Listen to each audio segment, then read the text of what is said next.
It's time for Security Now. Steve Gibson is here with a show about something that should send a chill into the heart of every coder. The nightmare PyPI exploit, Light LLM. We'll do a kind of deep dive onto what happened, how it happened, and what we can do to prevent it in the future.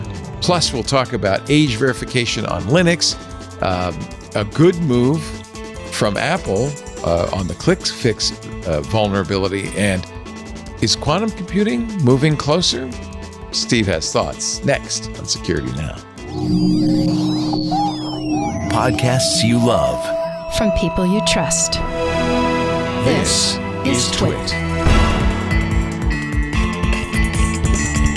This is Security Now with Steve Gibson, episode 1072, recorded Tuesday, March 31st, 2026. Light LLM. It's time for Security Now. I know you wait all week for Tuesday. Best day of the week. Leo's back. Well, I'm back, but so is Mr. Gibson. Steve Gibson's Micah here. did a great job last week. Thank you, Micah, for filling in for me. Holding the fort down. I was at RSAC, the big security conference in San Francisco. I ran into a friend of yours, Marcus Hutchins, the hacker. In fact, I kind of relived old times because I said, yeah, we were when, what was it, WannaCry that he did? We were following along with what he was doing. Yeah. And then he left Black Hat in Vegas, got picked up by the feds before he could board his plane in the airport. And it was held, and because of his youthful indiscretions, not because they didn't recognize the valuable contributions he'd made as an adult. Anyway, we went through that and everything. And I guess he was there because there's a new documentary being made called Midnight in the War Room, a documentary of cyber warfare. And so we went over there, and then he was sitting there signing hats. So I got him. I got a Marcus Hutchins hat, and it says, as if I didn't know who he was, it says cybersecurity guru on the side there. By the way, we made a wonderful RSAC, about an hour-long kind of tour through RSAC. We talked to, a dozen people or so, something like that. And you can watch that on the TWiT feed. It's on YouTube. Securing the Agentic Era, RSAC 2026. That is the challenge, isn't it? Those little pesky agents, they get up to all kinds of things. Well, I was really, I specifically wanted to talk to people who are using AI defensively. And there are a number of companies doing it. There was one company called Aikido, AI Keto, right? And we were talking about which models they were using and how they were getting the models to do the job. And the guy said, well, at one point, he said, we had the best thing we found was to tell the models, we will sue you if you don't find the flaw. And it worked. It scared them. I thought, it's like, it is. We are living in a weird time with AI. We're going to need AI HR before long. Absolutely. It's like, don't you mistreat, you got to give your AI a little, literally, time to cool off. Yes, exactly. Let those chips cool. Oh, let goodness. the fans take the heat off of them. And then and they do. The Claude code was accidentally leaked from Anthropic today or yesterday. And they do have instructions in there to say, be more personable, here, be a little more sassy. They're telling it to have some personality because it makes it more sticky. If you go to youtube.com/TWiT, there it is, RSAC 2026, Securing the Agentic Era. And you can hear me talk to Marcus Hutchins and a bunch of other people in that video if you want to play it. Cool. Now, let's talk about, though, what's going on today on Security Now. Probably the biggest news, a lot has happened in the last week. I actually had a couple pieces of email saying, hey, I thought you were going to talk about this or that, like the foreign routers being outlawed. And what? I went up to Ubiquity at RSAC and I said, I want to talk to you about that. And they said, no, we're not giving any interviews. They wouldn't talk to me. Yeah. And I looked around and I couldn't find any definitive dates. I even looked at the official government document and it's like, okay, like when or where or what, like what?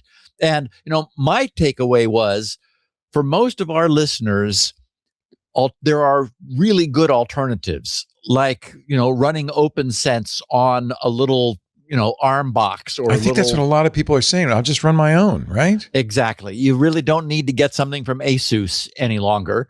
And arguably you get a much stronger and more capable result. But anyway, I want to talk about this big event with Light LLM, and it's such a perfect glimpse into a supply channel attack. And so we'll sort of use that as our armature for discussing just in general the problem we're having with our supply chain, because boy, are we seeing an acceleration of that. I think probably we first really touched on it with the Log4j exploit, which scared the entire industry, and it turned out to be a nothing burger because it was difficult to do.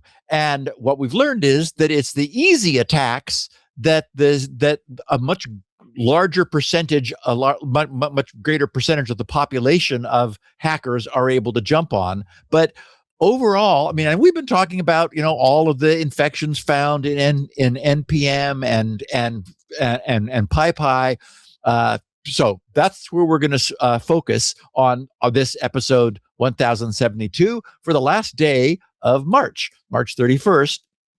But we're also going to talk about, the other real hot button, Leo, is this California Looney Tune law that says that operating system platforms must enforce age verification. And of course, every Linux person's head exploded. It's like, wait a minute. I mean, the reason they are a Linux person is so that they can't have the government or anybody telling them what to do.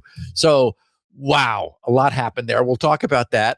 We've also got some new behavior from iOS 26.4, which Apple just moved their whole ecosystem to, which is requiring UK users to prove their age proactively. And it turns, I don't want to, I have to calm myself down because we'll get there. Also, Russia, in this continuing move to just apparently withdraw from the world and society, and good luck with that, has chosen to use a homegrown 5G encryption for their future mobile network, which won't be compatible with anything else or anybody's phones. So, okay.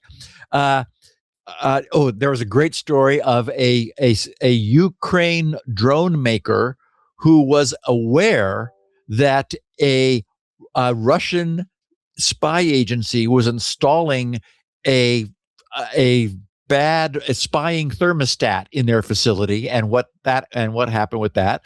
We've got Google moving forward or backward, closer, what they call the Q day, the day when we actually think that we have to worry about quantum computing. They've moved it into this decade, into 2029. So we're going to look at that. Also at RSA, where you were, the UK's CEO of the NCSC, their big cybersecurity agency, stood up on stage and warned about the danger of Vibecoded SaaS, software as a service replacements. We're going to touch on that. We've got more information about nasty ClickFix campaigns, which continue to proliferate. And many people emailed me to say, hey, Apple took your advice. Well, they didn't take my advice, but they did the right thing, which Microsoft refuses to do. We've also got the news that there more than 1 in 7 Reddit postings are now being posted by AI bots. And the CEO of Reddit is not happy, and he doesn't know what to do, except something that Reddit users really don't want to do. And then we're going to talk a little bit about, actually a lot about this, what was going on behind this Light LLM disaster that was averted, but only because the people who coded it, the malware, were apparently in too big a hurry. And it was Vibecoded. They made a mistake. Yep. They made a mistake that allowed it to reveal itself almost immediately, which was a good thing, because again, this absolutely constitutes dodging another bullet. And how many are we going to dodge before we get hit by one? I'm not even sure how much it was dodged. I mean, we don't know yet how many people. We know 47,000 people downloaded it. We don't know how many of them got bit. Which is not to say that nobody got hurt, but when you're downloading 3 million per day, right? It could have exploded. Yeah. Well, and there was a new one this morning, an Axios, which is an NPM library, compromised. Yep. This is not this is just the beginning. This is not and we'll be talking about why, because there's as usual a takeaway that we try to find here. And to my way of thinking, this is the trade-off we are still making in preferring convenience over security. Yeah. It's like we're hoping for the best. And so far, maybe AI will change it. We're not sure. Well, that was the interesting thing at RSAC is the number of companies that were proposing AI-based defense, that were using AI agents for defense. It was very, it was probably the number one topic at RSAC. So it's very interesting. Yeah. Well, we're going to get to the picture of the week. Something you should avoid with wet-nosed doggies, apparently. I only saw the caption. Well, that's coming up in just a little bit. But first, a word from our sponsor. This show brought to you by ThreatLocker. Steve and I know them well. ThreatLocker's zero trust platform now delivers the industry's most comprehensive suite of zero trust solutions. Actually, this is something new, protecting endpoints, networks, and the cloud. They've announced this. They announced this, I think, at RSAC, I believe, by extending. In fact, I'm having a phone conference with them on Thursday to get a tour of this. I'm very excited. By extending zero trust enforcement to cloud services and company networks, ThreatLocker now ensures that devices are validated through a secure broker before connecting to platforms like Salesforce, Microsoft 365, Asana, Google Workspace, GitHub. This is so important. Even if a user is successfully phished, attackers cannot use that endpoint to access resources unless they actually have possession of the user's trusted device. ThreatLocker works across all industries and provides 24/7 US-based support. It's really an amazing solution, very affordable, very easy to install, very easy to configure. They support Windows, Mac, and Linux environments and enable comprehensive visibility and control. Ask Rob Thackeray. He's end-user technical architect at Heathrow Airport. Now, Heathrow does not want to be brought down by ransomware. That's why they use ThreatLocker. He said, quote, ThreatLocker was the most intuitive solution we tested, and the responsiveness of the organization, the willingness to engage with us, set up a demo, work with us on weekly audit reviews is very good. It's great to have an ongoing relationship with a company that's so responsive to our requests. That's Heathrow. And I have to say, that's what I also got from all the ThreatLocker customers we saw at Zero Trust World. It's really a remarkable story. They're trusted by people who just can't afford to be attacked. Global enterprises like JetBlue, the Indianapolis Colts, the football team, use ThreatLocker. The Port of Vancouver. ThreatLocker consistently gets high honors and industry recognition. They're a G2 high performer. Best support for enterprise summer 2025. PeerSpot ranked them number 1 in application control. GetApp gave them their best functionality and features award in 2025. ThreatLocker means you can confidently ensure users have access to a consistent, safe network connection. Offices, remote users, internal servers, and critical services can maintain smooth operations without the need to open inbound ports or deploy traditional VPN solutions. Get rid of them. Your end users will get the secure, reliable, internal system access they need without complex infrastructure changes and without risk. Get unprecedented protection quickly, easily, and cost-effectively with ThreatLocker. Another reason to get a demo, actually, this was fascinating. It's in our RSAC piece. I talked to their ThreatLocker's chief product officer, and he was telling me, he said, just install ThreatLocker on one service or one device. He said, because it also is a way to see if you've got problems, right? Because immediately you'll get something, it will be blocked and you'll go, wow, We didn't know we were having a problem here. It's very informative. Here's what I would say. Go to threatlocker.com/twit. Get that free 30-day trial. Learn more about how ThreatLocker can help mitigate unknown threats and ensure compliance. That's threatlocker.com/twit. Really like these guys. They've got a great product. You should check it out. threatlocker.com/twit. We thank them so much for supporting Steve Gibson. So picture time? Yes. I gave this, as you noted, I gave this picture the caption, "This solution is not recommended if your dog has a wet nose." Okay. So I'm thinking it's going to have something to do with electricity here. Let me just scroll up. We can discover it together. There's a nail. Uh-oh.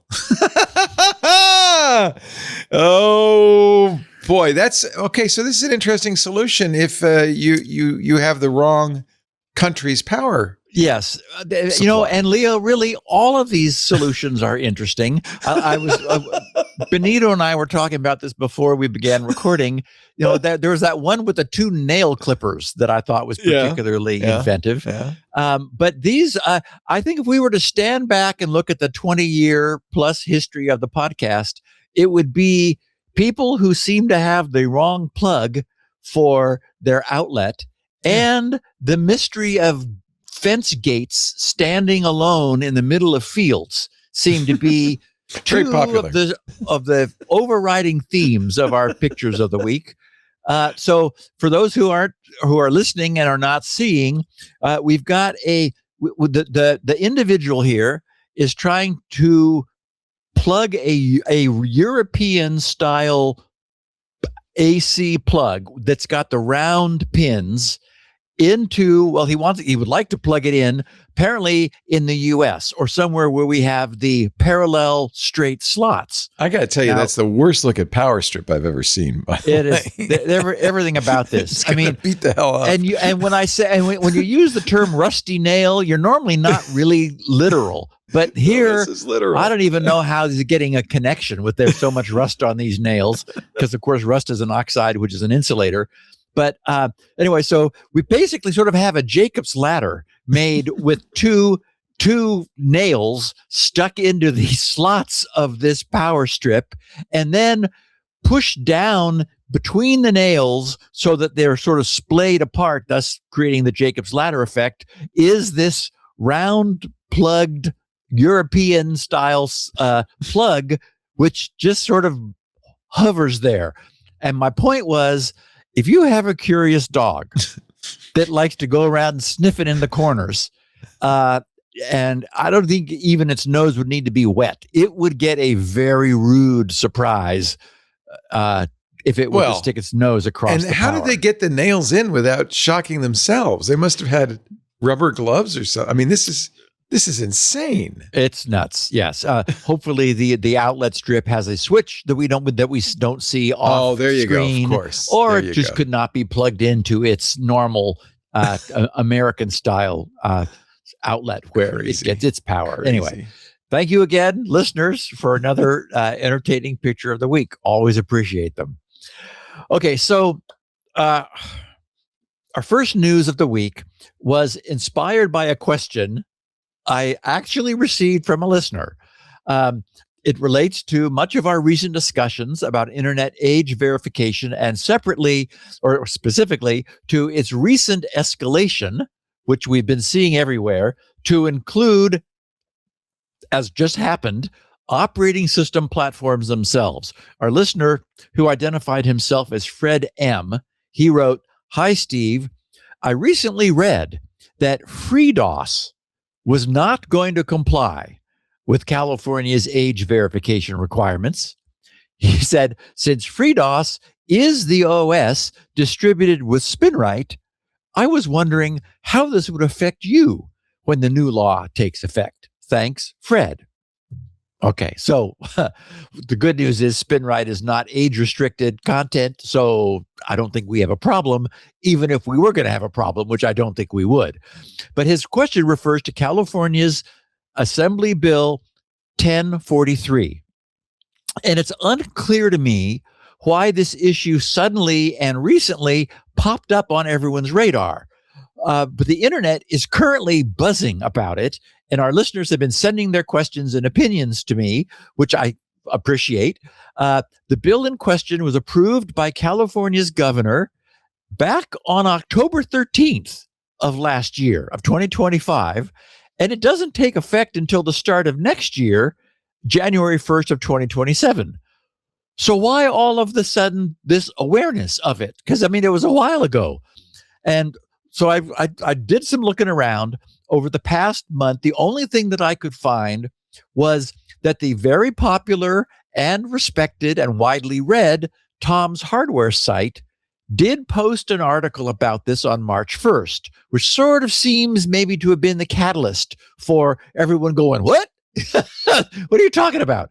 So Tom's Hardware's headline was California introduces age verification law for all operating systems, including Linux and Steam OS, user age verified during OS account setup. Okay, so, mostly no Linux users want a nosy government to have its mitts on their beloved independent open source operating system. And since Linux doesn't have any central control authority, the way Windows does, Mac, Android, and iOS, Linux users reasoned there would be no way for that to happen.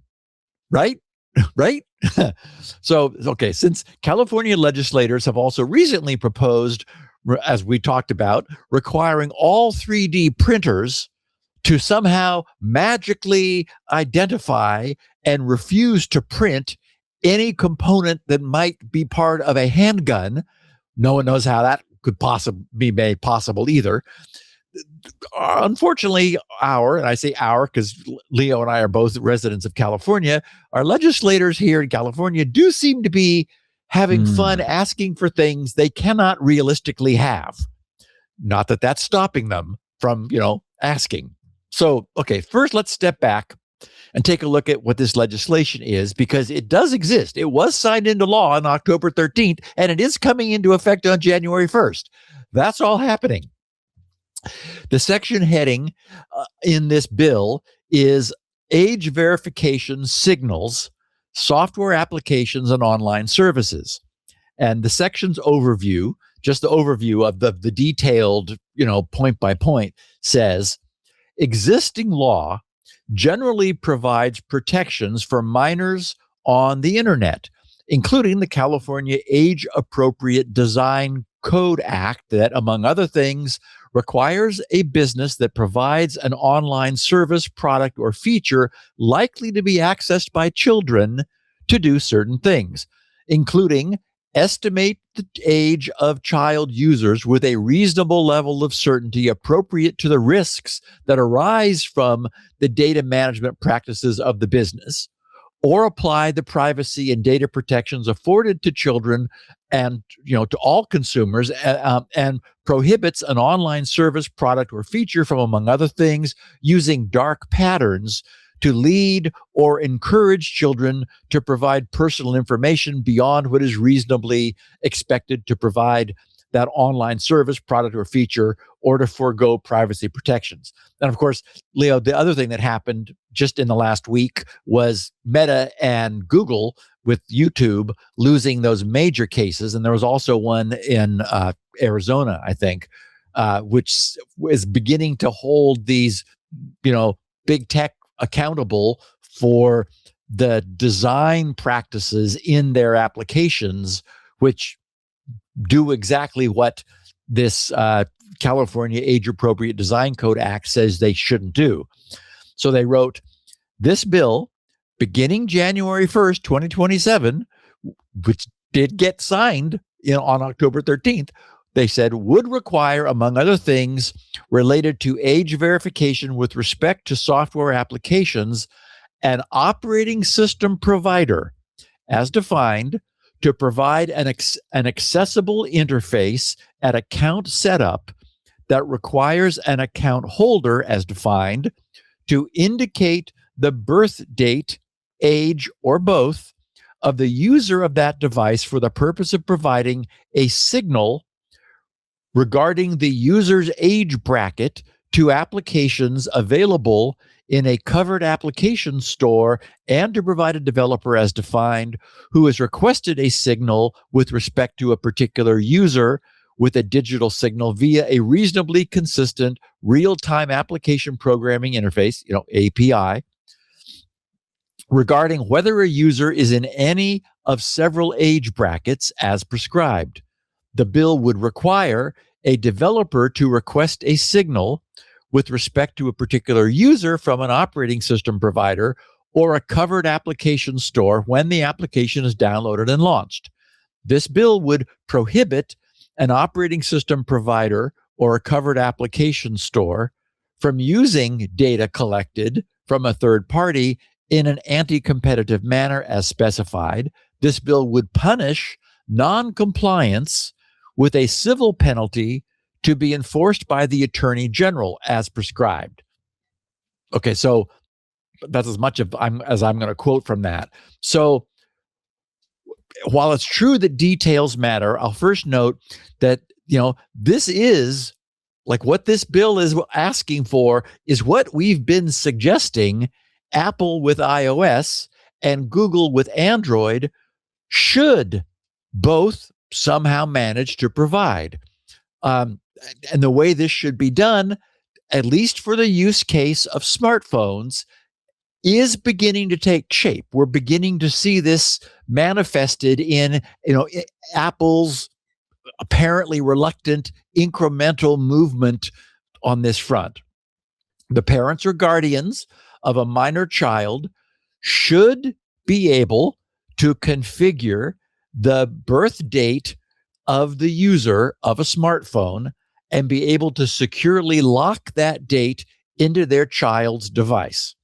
From then on, and I'll say optionally should be able to, but the point is the platform would provide the capability, but it should be at their discretion. From that point on, anytime a website, a local application, or app store download contains age-restricted content and thus needs to obtain age-gated permission, they may cause the user's operating system, the user who's the kid, may cause the user's operating system to display a clear the age-restricted content provider may cause the user's operating system to display a clear and uniform pop-up asking for an age bracket to be provided.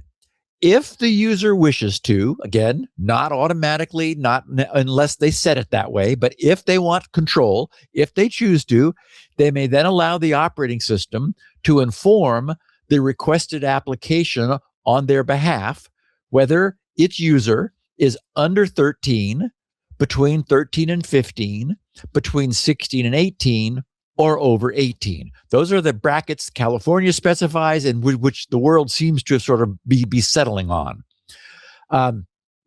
If the user declines to provide their bracket, or if their device has not been set with a date of birth, the requesting site will be told that no age assertion is available and should probably not deliver this age-restricted content. So what seems right about this is that this solution places the handling and responsibility of their young child's age into the parent's hands, where it should be. Not the government, not the OS, not the platform provider. The platform provider provides the capability to configure the device to do this if the parent or guardian should so choose. And all it requires of Google and Apple's they're both almost there now, is that they provide the means to accept, lock, and protect that decision and provide a uniform platform-specific API for making that information available on a case-by-case basis, again, if it's been configured to do that, to any entity that inquires. And as I said, both companies apparently reluctantly have been moving incrementally in this direction. So at this point, I cannot, given what's happening on the legal side in local and national governments, I can't find any sympathy for someone who complains that this, like what I've described, would represent an invasion of an online user's absolute privacy, which is what we see. There's a lot of that on the net. Opening the front door of your home, walking outside and down the street compromises someone's illusory absolute privacy. We live in a world of laws which attempt to protect vulnerable young people by age gating where they can go and what they can do. With the vast resources that are now online, there's a lot of stuff that needs, arguably, young people, parents should have the right to decide if that's something that they want their children to have access to. So as a society, we're now working to more fully incorporate all of the many facets of the internet, which are many now, into our daily lives. So to do that responsibly means that a user's age, although it hasn't previously been, it's going to have to be taken into account moving forward. Okay, but what happens when we leave the mostly well and clearly and cleanly defined realm of personal use smartphones, which have per user accounts? Things become a lot less clear and clean. And I agree with everyone who's upset about California and what this means for Linux, that we're stepping into a huge mess. So here's what Tom's Hardware wrote, which may have been, as I thought, the catalyst for this recent upsurge of, interest and outrage. They said, California's Digital Age Assurance Act, that's Assembly Bill 1043, signed by Governor Gavin Newsom in October 2025, requires every operating system provider in California. And I don't even know, if Linux has an operating system provider, right? Well, Ubuntu is, for instance, that's a company that makes a distro. It would have to be by distro. There's also Android operating systems like Graphene. Graphene's already said, we're not going to do this. Well, and did you see that it got stuck into System D and then got yanked? Yeah. So nobody wants this. But there's no enforcement mechanism. It's not even clear how they would know. And it doesn't require ID, right? It just says you say how old you are. Correct. So what good is that? Correct. It's silly. Yeah. Just nonsense. Yeah. So they said the law's Tom's Hardware said the law's broad definition of operating system provider as anyone, quote, who develops, licenses, or controls the operating system software on a computer, mobile device, or any other general purpose computing device. Well, that means smart TVs too, right? So you're going to tell your TV how old the viewer is? Tizen and WebOS, all the TV operating systems. Wow. Yep. So Tom said pulls in not just Windows, Mac OS, Android, and iOS, but also Linux distributions and Valve's SteamOS. According to AB 1043, OS providers must maintain a, quote, reasonably consistent real-time application programming interface, again, an API, that categorizes users into 4 brackets. Those are the ones that we mentioned. Developers who receive the signal are, quote, deemed to have actual knowledge. So if the OS makes a claim, then they're kind of off the hook. The OS said this was the age of the user. So they are, at that point, deemed to have actual knowledge of their user's age range under the law, which shifts legal liability for age-appropriate content decisions onto them. So that says if they've been told, then they must act accordingly. And Tom's wrote, penalties for noncompliance run up to $2,500 per affected child for negligent violations and $7,500 for intentional violations. And it's important, though, that this is all enforced by the California Attorney General. And that was a point made elsewhere, that it means random groups can't sue on behalf, under this law. That's it's good, only the actually. California Attorney General. So it gives them a lot of discretion about who they're pursuing. Exactly. Yeah. So Tom said the law does not require, as you said, Leo, photo ID uploads or facial recognition, with users instead simply self-reporting their age. What? 99. I'm 99. Right. So it says this sets AB 1043 apart from similar laws passed in Texas and Utah that require, quote, and we've seen this when we talked about this, commercially reasonable, whatever that means, verification methods such as government issued ID checks. California Assembly member Buffy Wicks, who authored the bill, said this, quote, avoids constitutional concerns by focusing strictly on age assurance, not content moderation. In a press release, the bill passed both chambers unanimously, 76-0 in the Assembly and 38-0 in the Senate. That's kind of like a, yeah, sure, why not vote? Yeah, it's like, okay. This is an easy one. Yeah. However, Gavin was a little circumspect.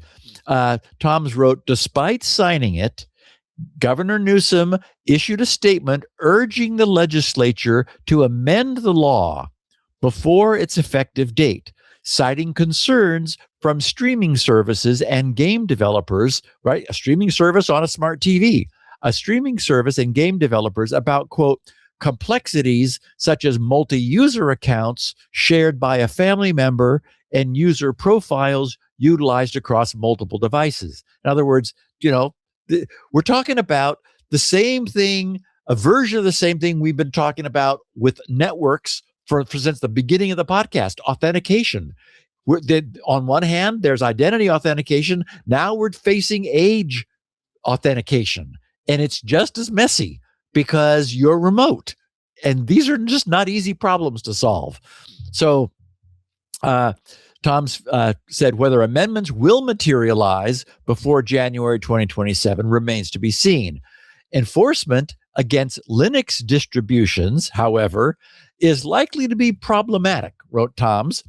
Distros like Arch, Ubuntu, Debian, and Gentoo have no centralized account infrastructure, with users downloading ISOs from mirrors worldwide, and can modify source code freely. These small distros lack legal teams or resources to implement the required API. It's easy to do.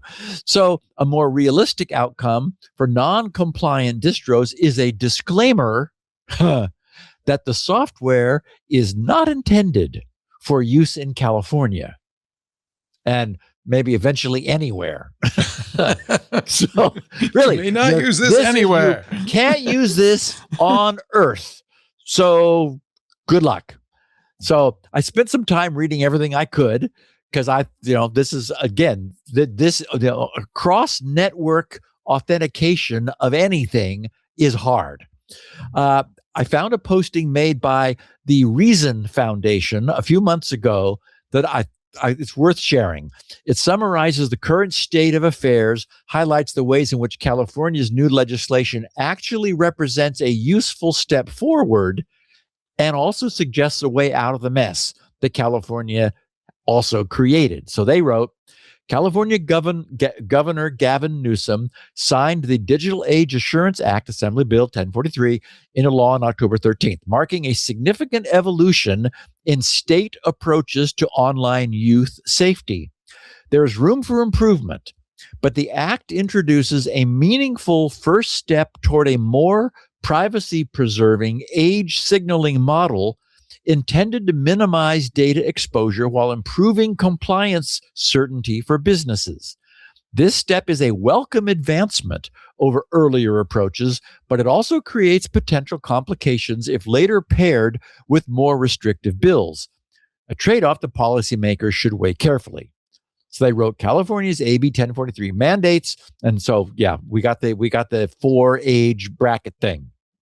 So they said this approach contrasts with that of Utah, Texas, and Louisiana, which enacted the first statewide app store age verification laws in 2025. The bills require app stores and developers to verify users' ages through here's that expression, commercially reasonable methods. Utah and Louisiana's laws are set to go into effect in 2026, while Texas, I think it's in the summer, while Texas has been temporarily blocked by a federal judge on constitutional grounds. Two federal bills, the App Store Accountability Act, introduced by Senator Mike Lee, a Republican from Utah, and the Parents Over Platforms Act, introduced by Representative Jake Archincloss, who's a Massachusetts Democratic senator, included the same commercially reasonable languages as the state bills. Although this phrasing does not explicitly mandate government ID or biometric checks, it creates strong incentives for app stores to collect the most precise forms of evidence available, driver's licenses, passports, or credit cards. Fearing the risk of lawsuits and non-compliance penalties, companies would default to the most definitive identification techniques, which that's a problem, right? So what they're saying here is that by having state and even federal laws which say you must do the best job you can, unfortunately, the best job you can is very intrusive of privacy. So they said in 2025 alone, several popular apps that already required government ID checks for age verification suffered significant data breaches, highlighting the privacy risks associated with such mandates. The T app, a woman-only dating advice platform that required users to upload selfies and copies of government-issued IDs as part of its account verification, experienced a major breach in July that exposed over 70,000 identification images and sensitive personal data. And again, it's like, why are they not deleting this the moment they've determined someone's age? But okay. In October, global messaging platform Discord, as we know, suffered a breach directly tied to its compliance with the United Kingdom's Online Safety Act, which mandates robust age verification for platforms likely to be accessed by minors. To meet these legal requirements, Discord began requiring UK-based users to submit either facial scans, government IDs, or the last 4 digits of credit cards for age checks, vastly expanding the pool of highly sensitive data at risk. When hackers later compromised a third-party vendor managing this information, thousands of ID photos and partial credit card details were exposed. These incidents underscore how rigid age verification systems can turn well-intentioned privacy protections into security liabilities and inadvertently create new vectors for harm. In contrast, California Assembly Bill 1043 correctly prioritizes privacy and security by using a self-declared age signal rather than a verification process. The law integrates core privacy by design principles by separating identity from compliance status and ensuring that user data never leaves local systems in identifiable form. That is, all it ever discloses is brackets. It also provides developers with clearer compliance certainty than Utah-style frameworks, which remain mired in vague terms like commercially reasonable. However, there is still issues with AB 1043 that should be addressed. First, the law's mandate that device makers integrate age signals into all devices risks sidelining parents from key digital literacy decisions. For AB 1043 to achieve its stated balance between safety, privacy, and parental empowerment, California could modify its framework to make age signaling optional for parents rather than required. Second, debates over youth online safety laws raise a subtler issue: their impact on family relationships and parental oversight.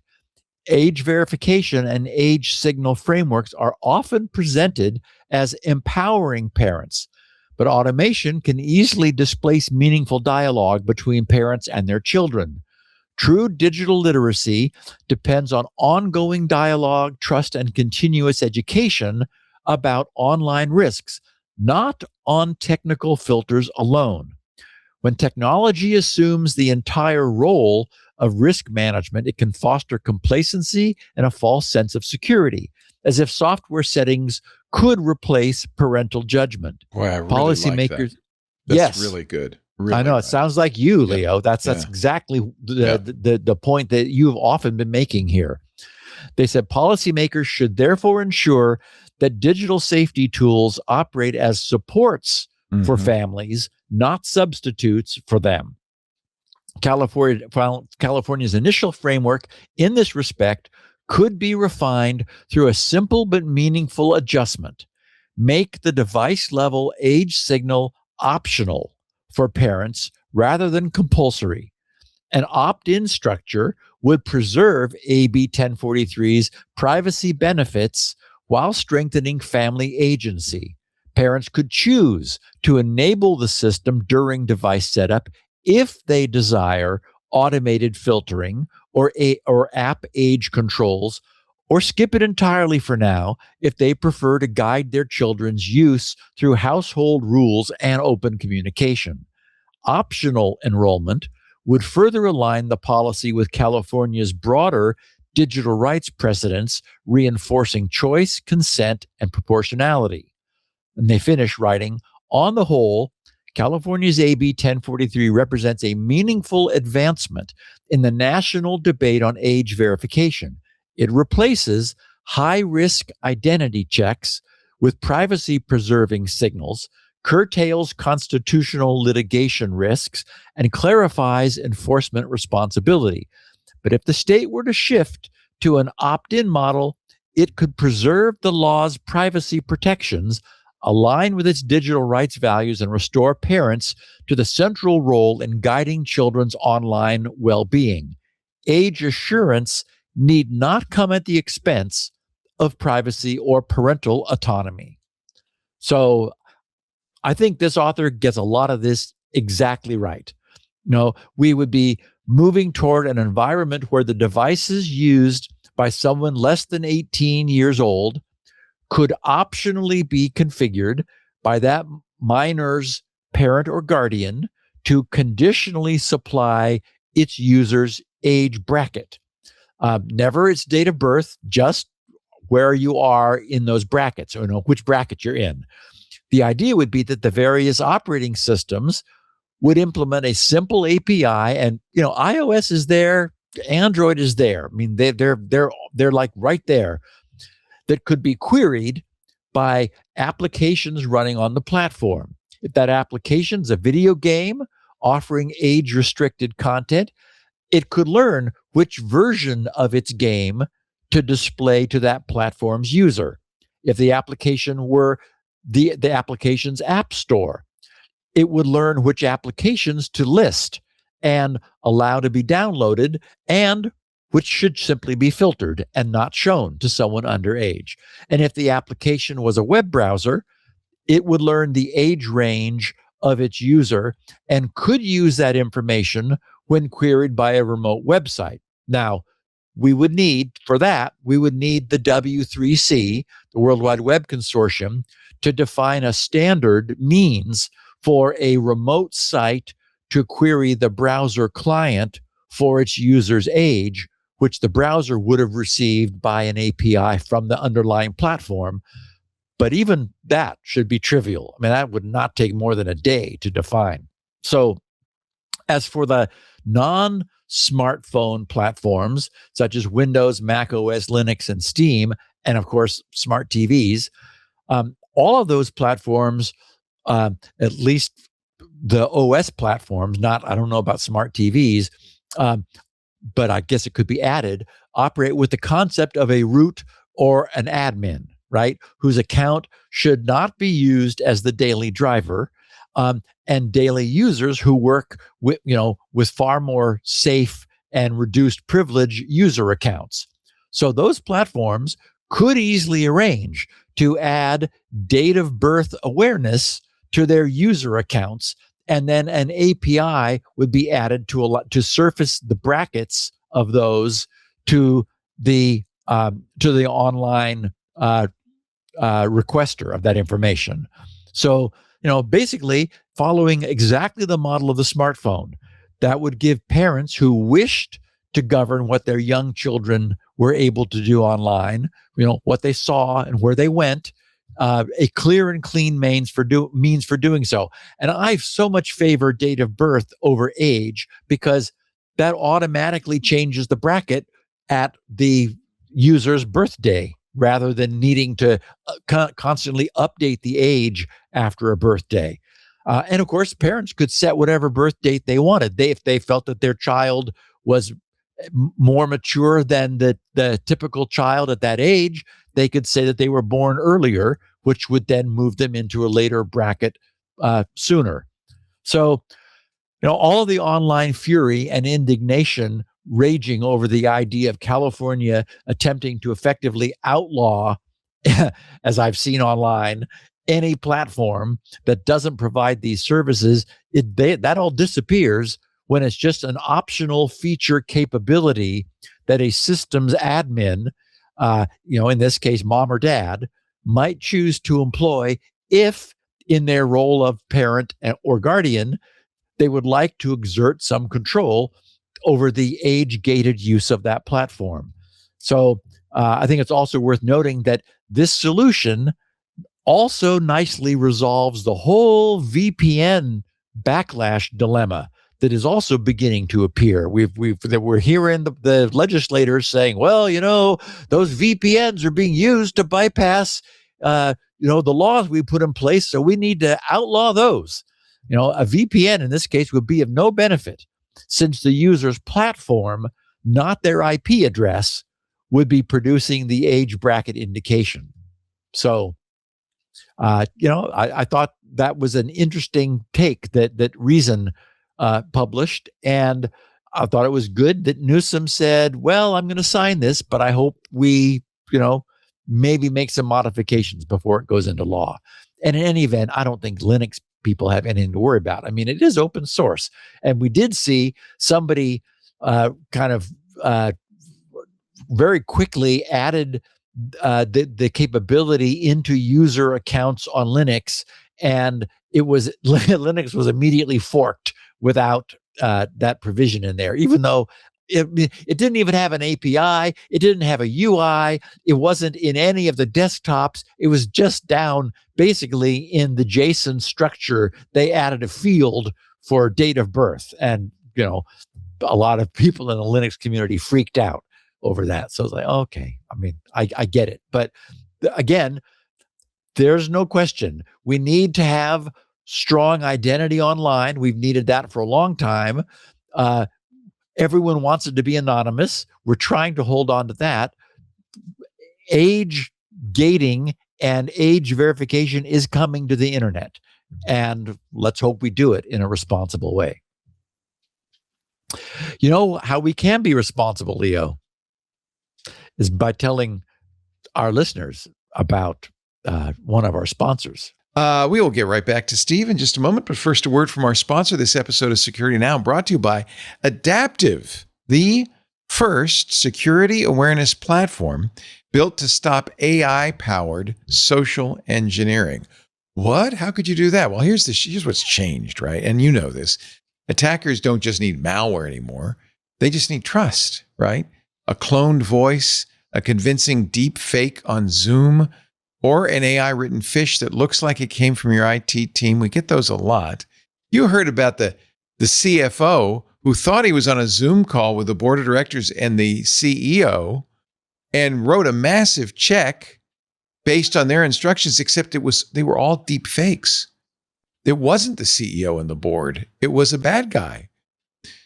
Whew. How can you prepare your organization for this? Well, you can with Adaptive. They do simulations everywhere. Email, yes, of course, but also SMS.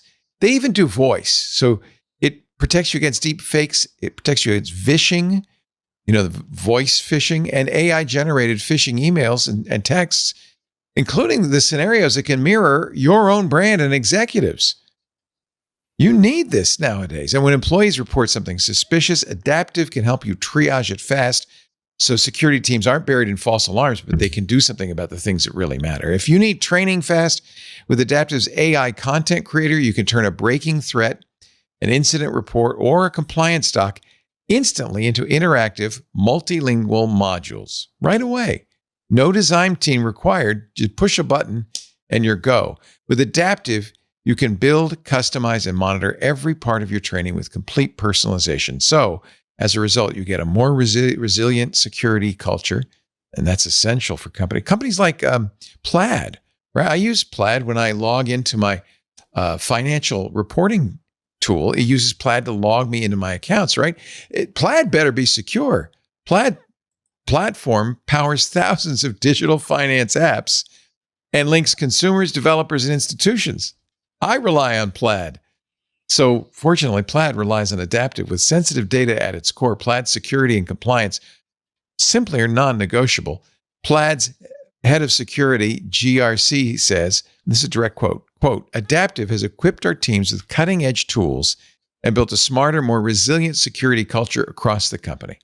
Trusted by Fortune 500s and backed by NVIDIA and OpenAI, Adaptive is building the defensives we need for the AI era. Learn more at adaptivesecurity.com. That's adaptivesecurity.com. What a cool idea. We're so glad they're there and so glad they're supporting Steve and his work at Security Now. Now, back to the show. Okay, so before we leave this discussion of age verification, I just wanted to note that Apple has started requiring age verification for their users in the UK and South Korea.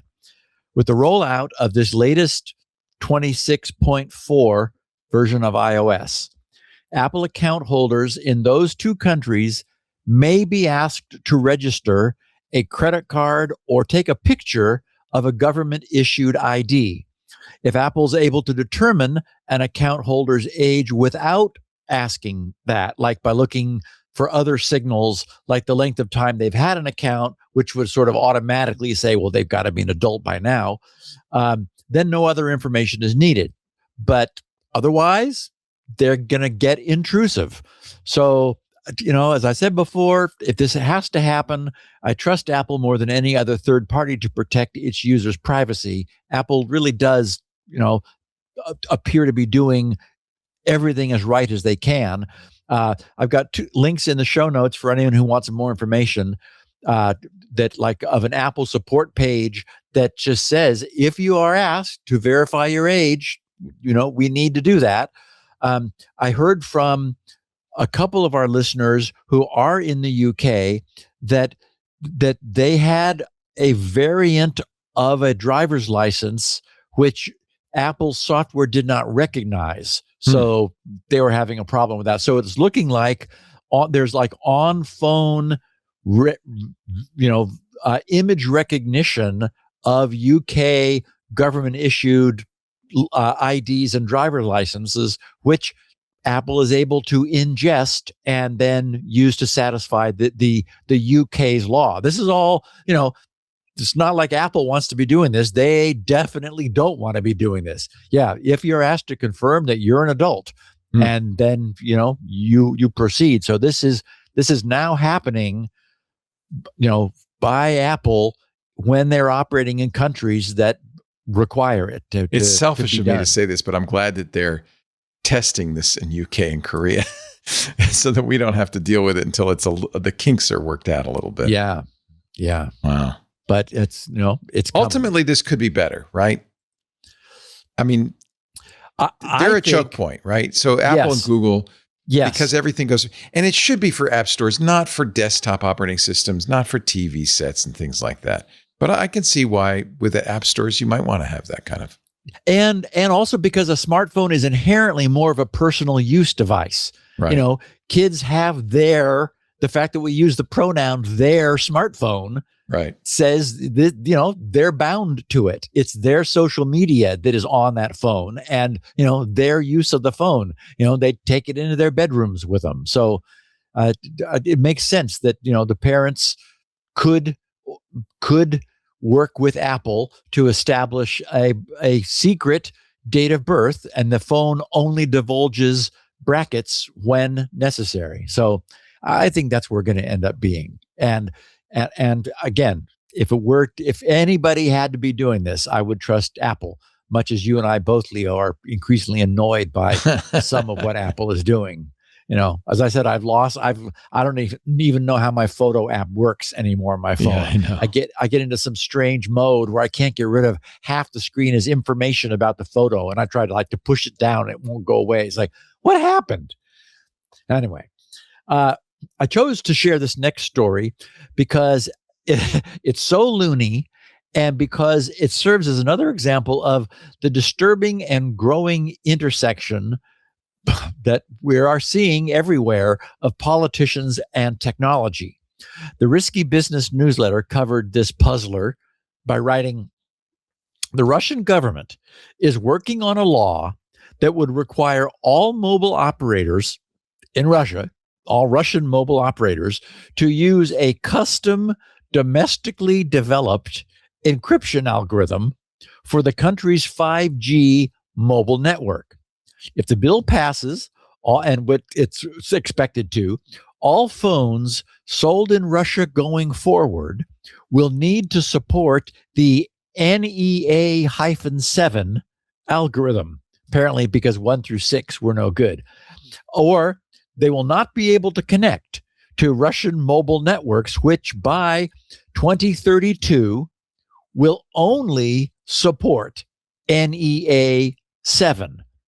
Foreign algorithms such as SNOW, used in Europe, AES, of course, used in the US, and ZUC, used in China, will be supported only until 2032 as part of a transitional phase to allow current smartphones to reach their natural end of life. Work on the proposed regulation began last year, and the bill is now in its second draft, according to Russian news outlet Ivestia. The bill is part of a broader set of measures designed to hinder the operations, which is so stupid, of Ukrainian drones and missiles, which have stupid, you'll see why in a second, which have used Russian SIM cards to connect to mobile towers, determine their location, and then guide themselves to planned targets. However, using a custom encryption algorithm to encrypt 5G traffic won't stop the Ukrainian side from using Russia's existing mobile network, since they can always fall back to older protocols, not the 5G protocols, LTE and 3G, both of which will continue to function. So, on the other hand, writes Risky Business, the proposed law represents a, quote, patriotic legislative flex. It's the type of unrealistic stuff, they wrote, that's been happening in the Russian Duma recently to show that Russia is important and still matters on the global stage. That's why show that by withdrawing from the rest of the world. Wow. As Izvestia points out itself, Russia is insignificant on the mobile market, where it only accounts for 2% of annual sales. So it's very possible that most phone makers won't bother to implement NEA-7 on their chipsets. Why would they? There's also no base tower equipment that supports the algorithm, which raises the possibility that Russia will be years behind in rolling out its 5G network, because it's going to have to design and implement all of the base tower technology too to add NE7 support. They said the Russian news outlet warns that NEA-7 may be used as a Trojan horse by foreign manufacturers to request a favorable market position or a monopoly in exchange for adding the algorithm to their firmware. Okay, I suppose that's possible. On Ukraine's side, the answer is likely to be the same as with Russia's rollout of MAX. Remember, that was the Russian-only messaging system. And Russia demanded that everybody use it and then began cutting off access to all the others, as they are now. The Ukrainian intelligence services were delighted that Russia was mandating everyone in their country use an incredibly insecure and easy to hack mobile app, meaning Max. rolling out an untested and largely unknown encryption algorithm for your entire future mobile network may create a major opportunity for hacks and surveillance operations who know their way around encryption, as intelligence services usually do. So I think as I look at this and think of like what Russia's doing, it occurs to me that one of the most important lessons taught by the Industrial Revolution is the incredible power that comes from standardization. If, for example, if every country had their own screw thread standard, then nuts and bolts would be incompatible with one another. And it would be necessary for a shop to redundantly stock a separate supply of bolts for every country of origin. Well, weren't train gauges incompatible for a long time? Another great example. Yes. It's a little hard to go from country to country. Right. And Leo, think about it. As it is, we do have separate metric and imperial threading. And look what a mess that creates. Yep. You have to have both sockets. Yep. Yes, just that. So, another example of standards failing when they differ is, as our picture of the week showed, AC outlet plugs around the world. Although I'll admit that they have provided a terrific supply of pictures of the week for this podcast. But that further demonstrates the failure, right? So my point is that the standards that the world has agreed to, the standards surrounding the internet, Ethernet, USB, all being examples, they've resulted in astonishing economies, thanks to their interchangeability and interconnectivity, which we get free of charge simply by choosing not to roll your own. So I think this clearly demonstrates the insanity of what Mother Russia is choosing to do. After 2032, 5 years from now, Russian citizens will likely be stuck with Russian-made Android smartphones with god-awful hardware and no choice in the matter. If they want 5G, they've got to use their Rusky phone or, Rusky phone. That's right. In Soviet Union, Rusky phone call you. and that's not progress. That's hysterical. Wow. Of course, speaking that some people drive on the left side of the road, some people drive on the right side of the road. Have someone drive you if you're in one of those countries, because every instinct you have is wrong. Merging on the freeway is really tough for me anyway. Yeah. Okay, so speaking of Russia, it seems that Russian intelligence services somehow arranged to install some spying hardware into a Ukrainian drone factory. Now, the device was embedded inside a thermostat, but it did much more than control the room's temperature. Wow. Since it included a camera, a microphone, and a little router. The story becomes even more interesting and fun, though, when we learned that the Ukrainian drone maker TechX was fully aware of the device before it was installed, thanks to a warning which they received from Ukrainian intelligence services. So the Russian surveillance device was installed, after which TechX worked with Ukrainian intelligence to supply a constant stream of disinformation, which was regarded as highly trusted because the Russian spies were certain that nobody knew about it. So why would they be making stuff up in front of the thermostat? Whoops. That's smart. Yeah. Love it. Okay, so last year, as we recall, we had some fun looking at a very clear demonstration of the claims being made about quantum factorization.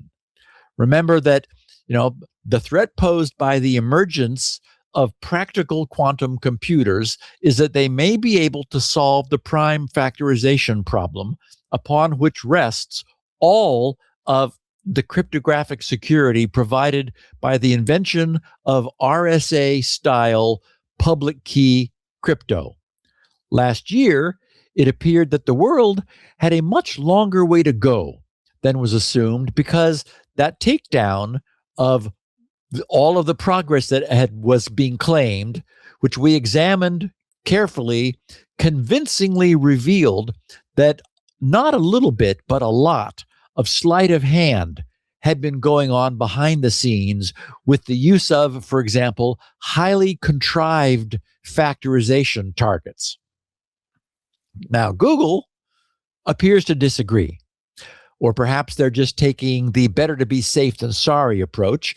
The news of last week is that Google has moved what they call the so-called Q day to 2029, only 3 years from now. Google expects threat actors to break classic public key encryption using quantum computers by the end of this decade. They've introduced a 2029 timeline to secure their products. That is, as their deadline to finish securing their products with post-quantum crypto, PQC protections. Both Chrome and Google Cloud already have PQC, post-quantum crypto protections in place, and Android is getting them later this year. We also know that Apple and Signal have both already added post-quantum crypto to their messaging platforms. In addition, Cloudflare, AWS, Azure, Meta, and Zoom all have PQC in place today. Plus, TLS version 1.3, the current and latest version of TLS, is already capable of negotiating post-quantum crypto encrypted connections. And Cloudflare tells us that more than half of all the traffic moving through Cloudflare is now already quantum safe. So, hats off. We've been covering this move and the need to move toward quantum safety for years now, with the cryptographers getting to work on post-quantum algorithms way before it seemed that we had a problem. I still think it's way before we have a problem, even now, based on the real evidence that we've seen. But hey, our chips have the power, our processors have the power. No reason not to do dual quantum or dual crypto schemes where you encrypt with both a pre and a post quantum crypto to be safe. And in that case, I don't know what the NSA is going to do with all that data that they've been sucking down, Leo. I guess historically, the older pre-post quantum crypto communications, they could decrypt if it's still of any value. It's going to be old, yeah. It's really old. Yeah. Do you really think that quantum's going to happen by 2039? No, I don't. I do not. I do. Well, Google is saying 2029. I'm sorry, 2029. Yes. Yeah. Right. I just don't see. To me, it doesn't look like we're even close. And it's not as if you're able to break down the prime factorization problem into smaller pieces. If you could, we would have. Right. We would have already decomposed it into something that classic computers can solve. It's intractable right now. So, if they're jumping up and down about factoring 31 and then we find out they cheated, it's like, okay, I have a hard time getting worked up about this. I might get surprised. Okay. It's prudent to have post-quantum crypto available. Why I don't not? see any reason not to. Why not? Exactly. It doesn't cost us anything at this point. Our chips are fast enough. We've got the algorithms. And we're not just using them. We're using both. So if a problem is found in either one, the other one protects us. So Why not? Right. Okay. So last Tuesday, during the annual RSA Security Conference, where you and Lisa were present to hobnob with many of the podcast network's supporters. The CEO of the UK's NCSC, which is the UK's cybersecurity agency, spoke to the conference. The publication, The Record, wrote about his presentation.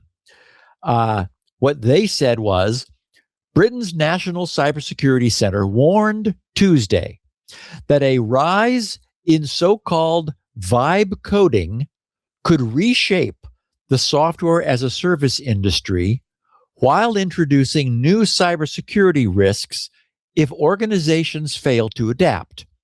The warning, they wrote, coincides with remarks by NCSC Chief Executive Richard Horne at the RSA conference in San Francisco, where he urged security professionals to ensure AI coding tools become a net positive for security, unquote, he said, highlighting again how digital societies are facing a surge in cyber attacks exploiting classes of software vulnerabilities that are known about and can be fixed.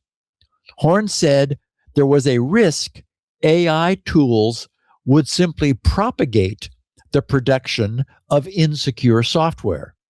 His comments followed a sharp market sell-off in shares in software and cloud companies in February, driven by investor concerns that Vibecoding, a term used to describe software developed using AI tools and minimal human input, could reduce demand for subscription-based software as a service, SaaS platforms. Horne said, quote, during his speech, quote, the attractions of Vibecoding are clear.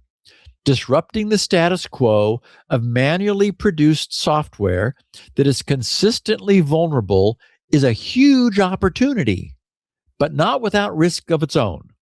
The AI tools we use to develop code must be designed and trained from the outset so that they do not introduce or propagate unintended vulnerabilities. In a blog post published alongside the speech, the NCSC itself said advances in AI-assisted software development are already changing how organizations approach writing code, potentially setting the stage for significant disruption of the SaaS model over the next few years. And I'm going to be talking about that as soon as I finish with this, because I think this is really interesting.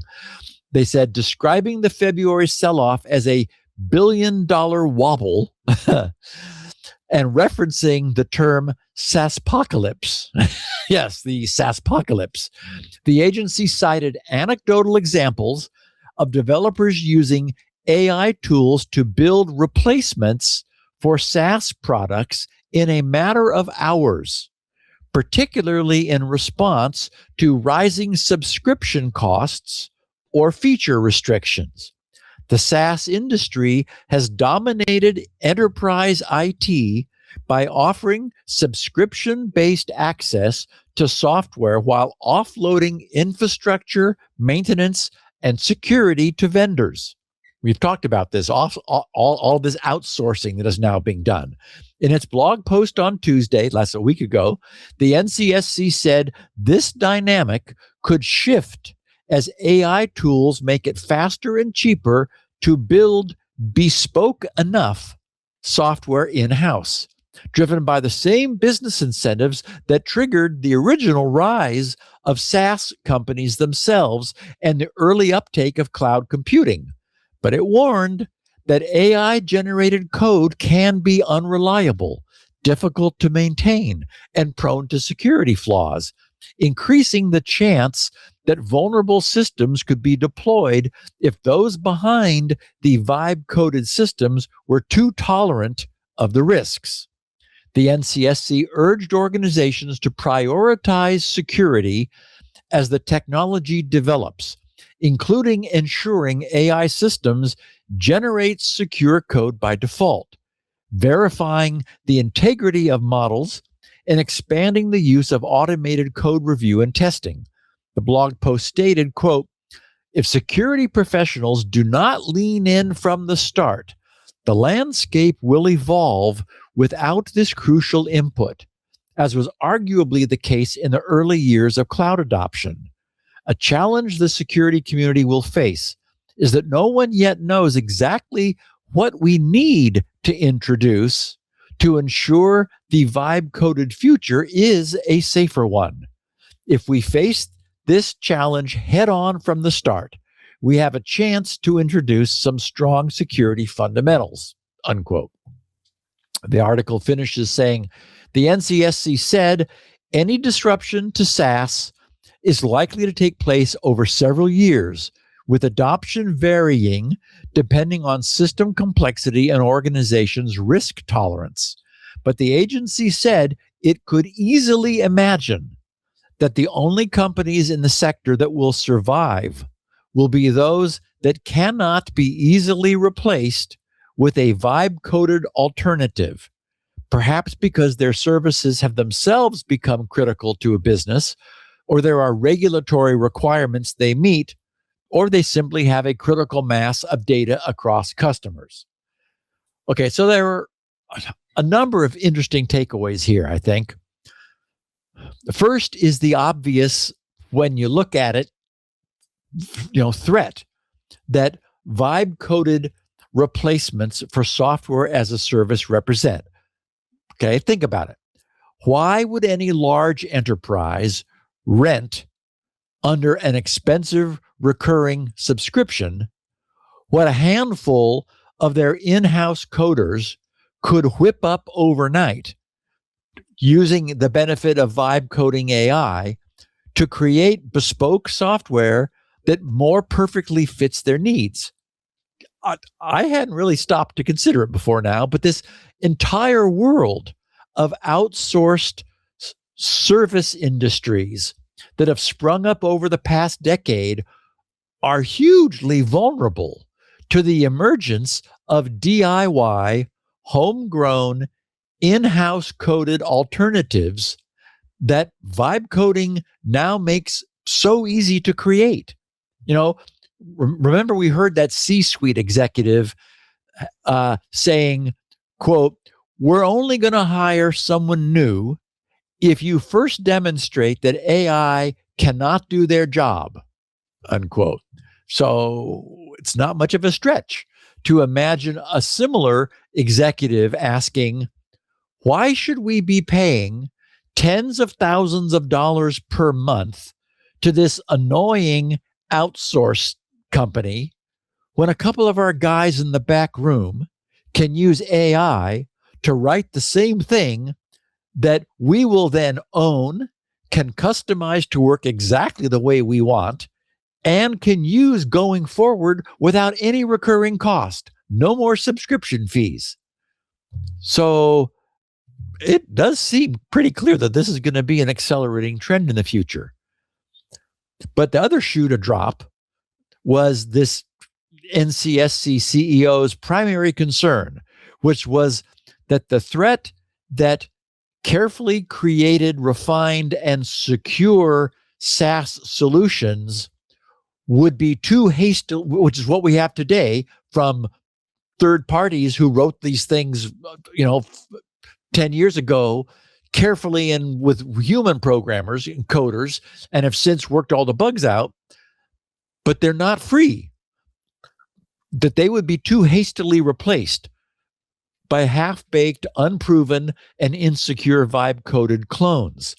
One of the tendencies we have seen over and over is that security will truly be sacrificed at the altar of economics. Why is everyone pulling and blindly using libraries from open source repositories? Well, it's because they appear to work and solve a problem. And the price is right. It's zero. But the truth is that everyone is just holding their breath and hoping for the best, right? Hoping that this library they pulled isn't malware. No, it doesn't seem to be. Nobody else says it is. So, okay. But that's not the way security is obtained and maintained. On the other hand, it doesn't cost anything. It's free.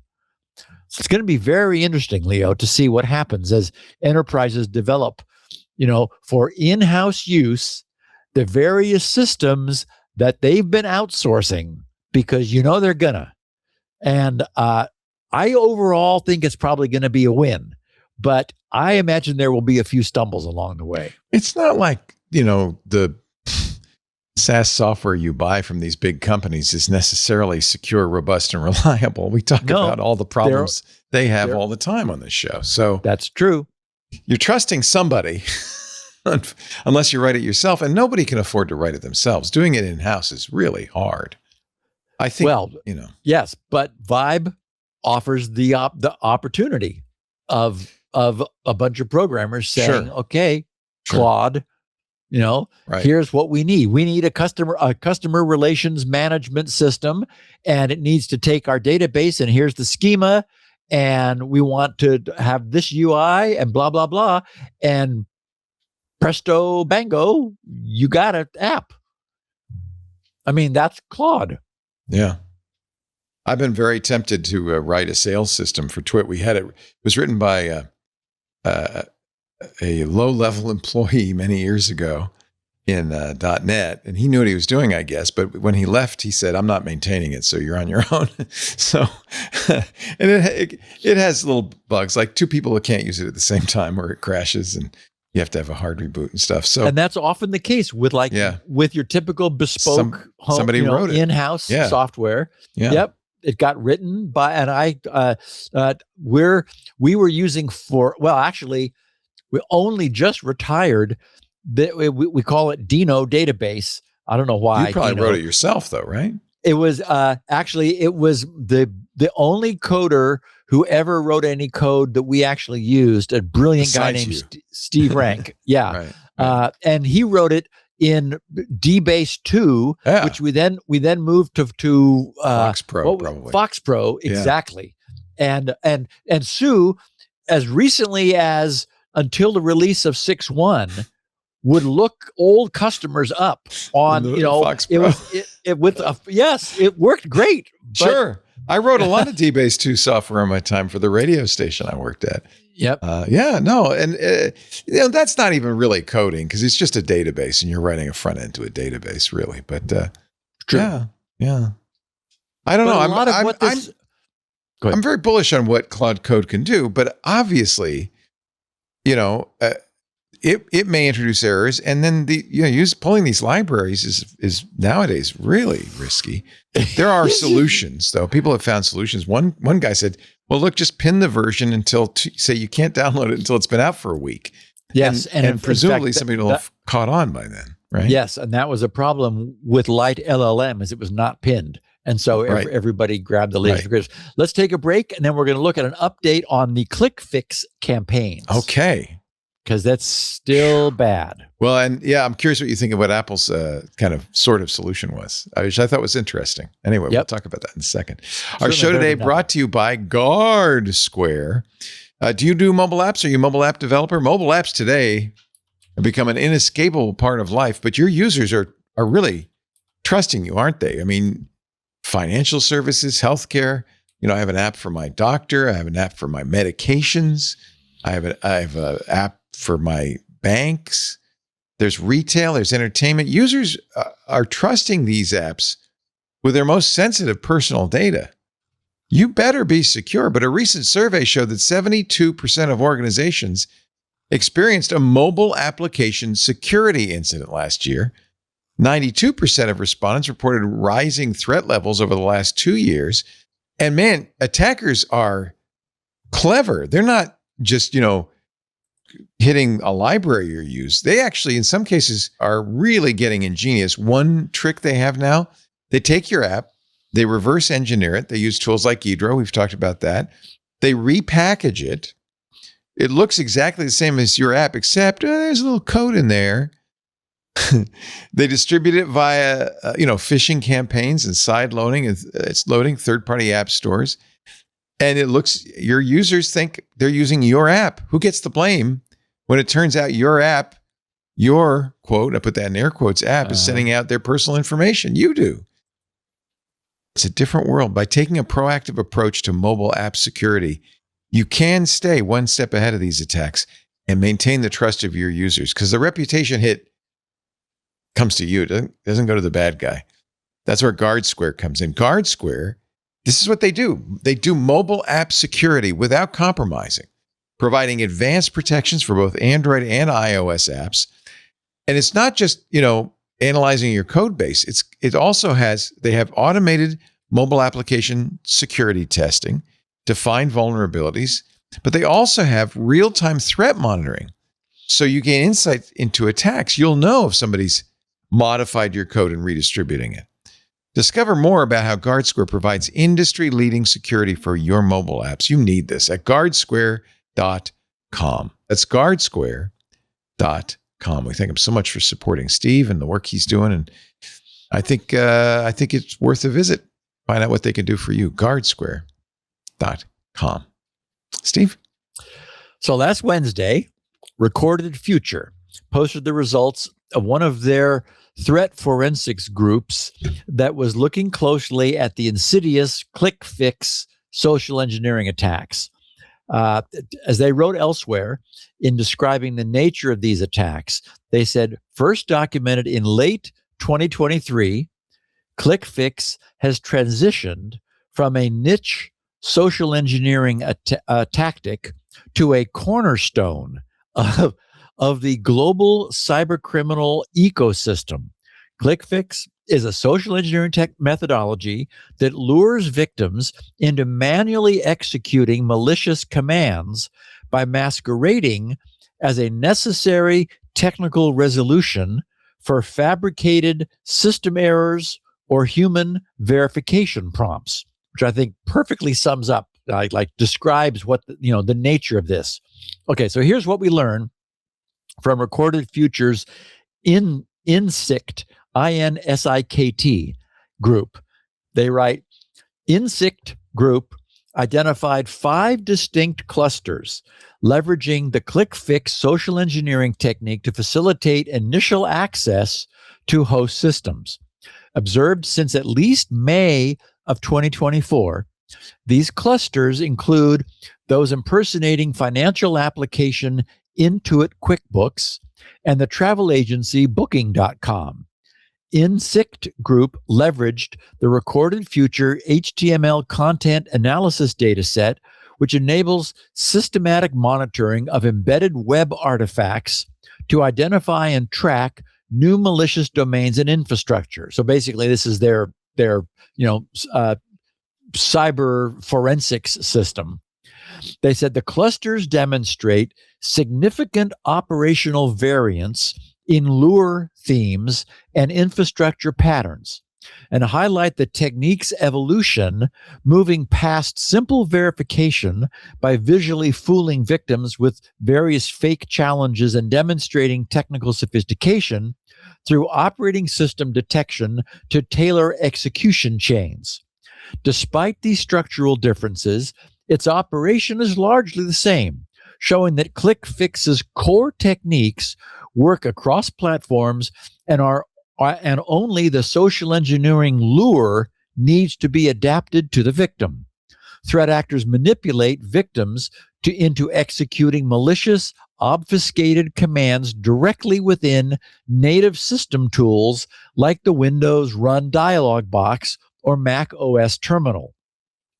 This living off the land approach allows malicious scripts to execute in memory, effectively bypassing traditional browser security and endpoint controls.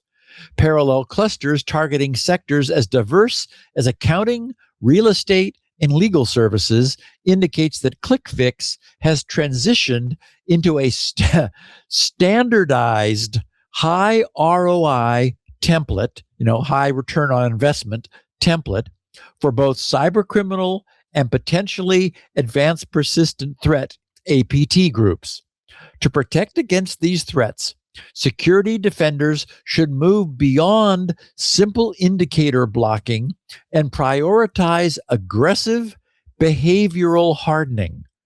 Key recommendations include disabling the Windows Run dialog box via group policy objects, implementing PowerShell Constrained Language Model, CLM, and operationalizing digital risk prevention tools such as recorded futures malicious websites to identify and mitigate threats to your digital assets. Based on increasing use since 2024, InSict Group assesses that the ClickFix methodology will very likely remain a primary initial access vector throughout 2026 as threat groups continue to social engineer victims to enable exploitation. Looking ahead, InSict Group anticipates ClickFix lures will become increasingly technically adaptive, incorporating more selective browser fingerprinting while continuing to use infrastructure that can be built and dismantled quickly. In addition to technical refinements, InSict Group predicts that the social engineering component will continue to evolve, leveraging new techniques to lure victims into executing malicious commands.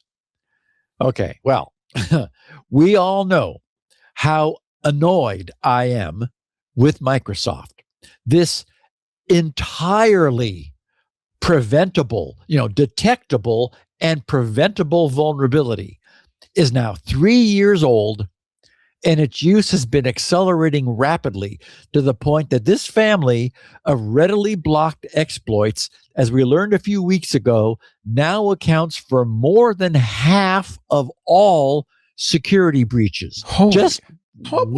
One technique, more than half. That's how effective it is. It is that effective. Exactly. Everybody is going to fall for it unless they have some savvy and it's like, wait a minute. Why am I to confirm that I'm not to confirm that I'm human?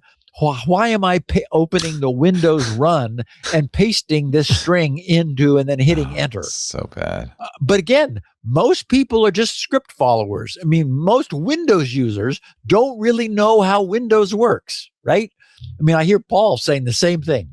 So, by comparison, our listener Jeff Adamson sent a note Friday with a link to a story over at apple.gadgethacks.com with the headline, Mac OS 26.4 adds terminal paste prompt to block paste jacking. Do you think this is specifically aimed at ClickJack? Yes, it is. Yeah. It is exactly aimed at it. And so they called it packet jacking. They wrote, packet jacking is what is the term used in the headline. That's another name for ClickFix.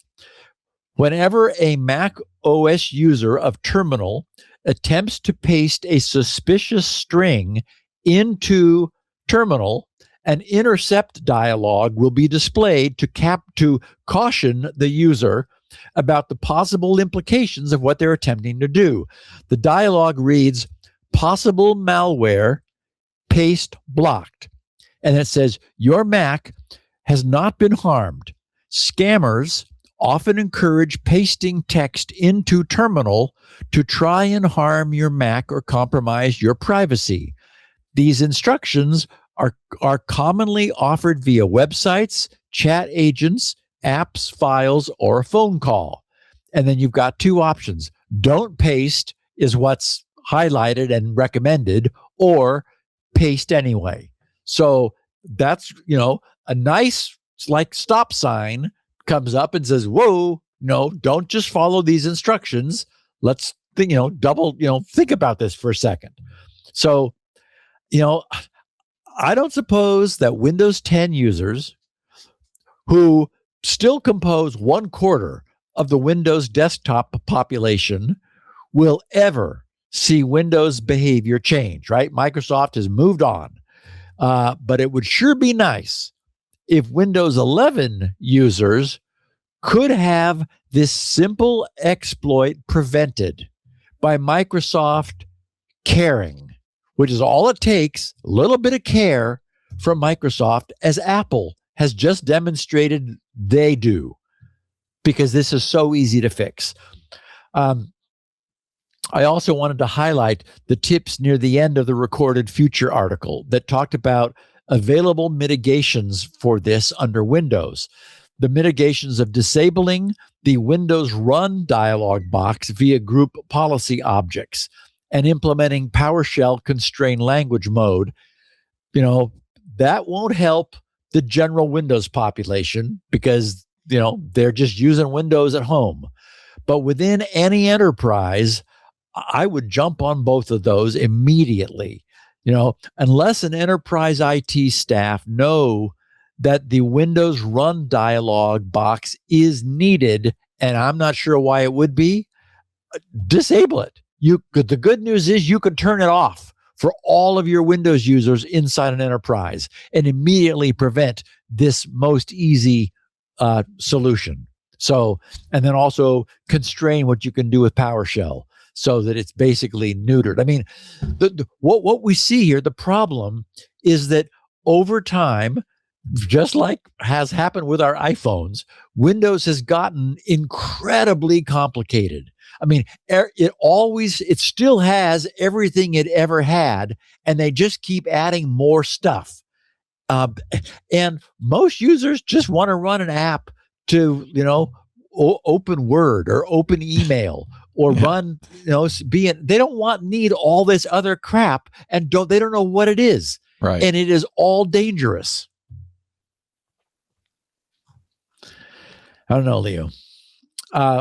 Meanwhile, Reddit has been detecting a growing prevalence of AI posting bots on their site and may need to resort to various proof of humanity measures moving forward. And Reddit users are not happy. PC Mag provided the details under their headline, Reddit could soon face required Face ID to prove you're not a bot.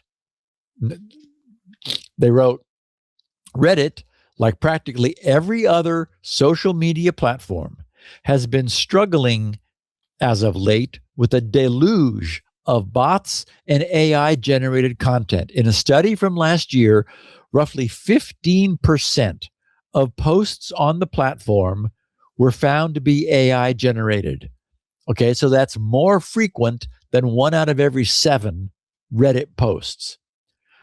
They wrote, now it may soon start experimenting with asking users for biometric data like Face ID or Touch ID or other forms of passkey technology to stem the tide of bots. In an interview with the TBPN podcast, first spotted by Engadget, Reddit's CEO Steve Huffman said, this tech is the most lightweight way, that's his quote, to ensure all users are human. Huffman indicated the platform may use decentralized third-party information providers, to verify users' personal details. We've recently been talking about all of the uses to which residential proxies could be put. Bouncing AI bot traffic through such residential proxies makes detecting and blocking them based upon IP address impossible. You just look like any random user, like spread around the globe. So yes, some sort of logon time verification is needed. But we all know the potential downside of using any third-party identity verification system. PC Mag continues writing, Steve Huffman told the podcast hosts, part of the promise to users is we don't want to know your name, but we do need to know that you're a person. In 2026, they write, bots are an existential risk to online platforms. Content aggregator Dig, which was in beta ahead of its comeback, was recently forced to pause operations and lay off staff in response to the horde of bots on its platform. Meanwhile, the ability of bots to influence the discourse on Reddit has already been demonstrated. In April of 2025, researchers from the University of Zurich secretly deployed AI-powered bots to influence debate in a subreddit called Change My View, with bots pretending to be a rape victim, a black man who was opposed to the Black Lives Matter movement, and someone who, quote, works at a domestic violence shelter, unquote. Reddit founder Alexis Ohanian said his website using Face ID was not something that he had on his bingo card, but argued that something has got to be done about all the fake botted content. In a recent... I don't know when that interview was, but Alexis Ohanian and Kevin Rose recreated Dig. Yeah. And had to shut it down last week. Yep. Because of the bots. Oh my God. It's a nightmare out there. It really, really is. And Leo, when you add AI to the mix and hundreds of thousands of residential proxies that the AI bots are able to bounce their traffic through, you cannot detect them. Yeah. I mean, we have an undetectable bot problem. Yeah. So many Reddit users have already expressed grievances with the move, with one user saying, "Tell me you want to kill Reddit without telling me," meaning this kills Reddit if you start requiring people to de-anonymize themselves. Yeah.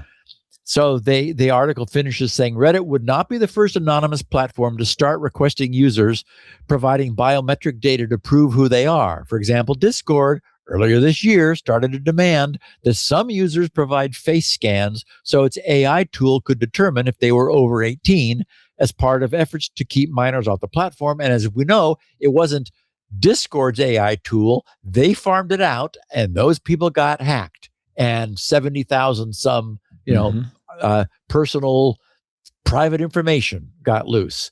So, I mean, Leo, there's no solution. I mean, I'm sympathetic. I don't know what these guys are going to do. I mean, I think there's a lot of, when I'm on Reddit, half the time I see a post, there's somebody will say, "That's AI. Stop using AI. You're using AI." And I don't know if it's obvious that it's AI or not. If you use bullet points in a post, AI. If you use certain words, AI. And I don't know if that's true or not. I don't know how you would know.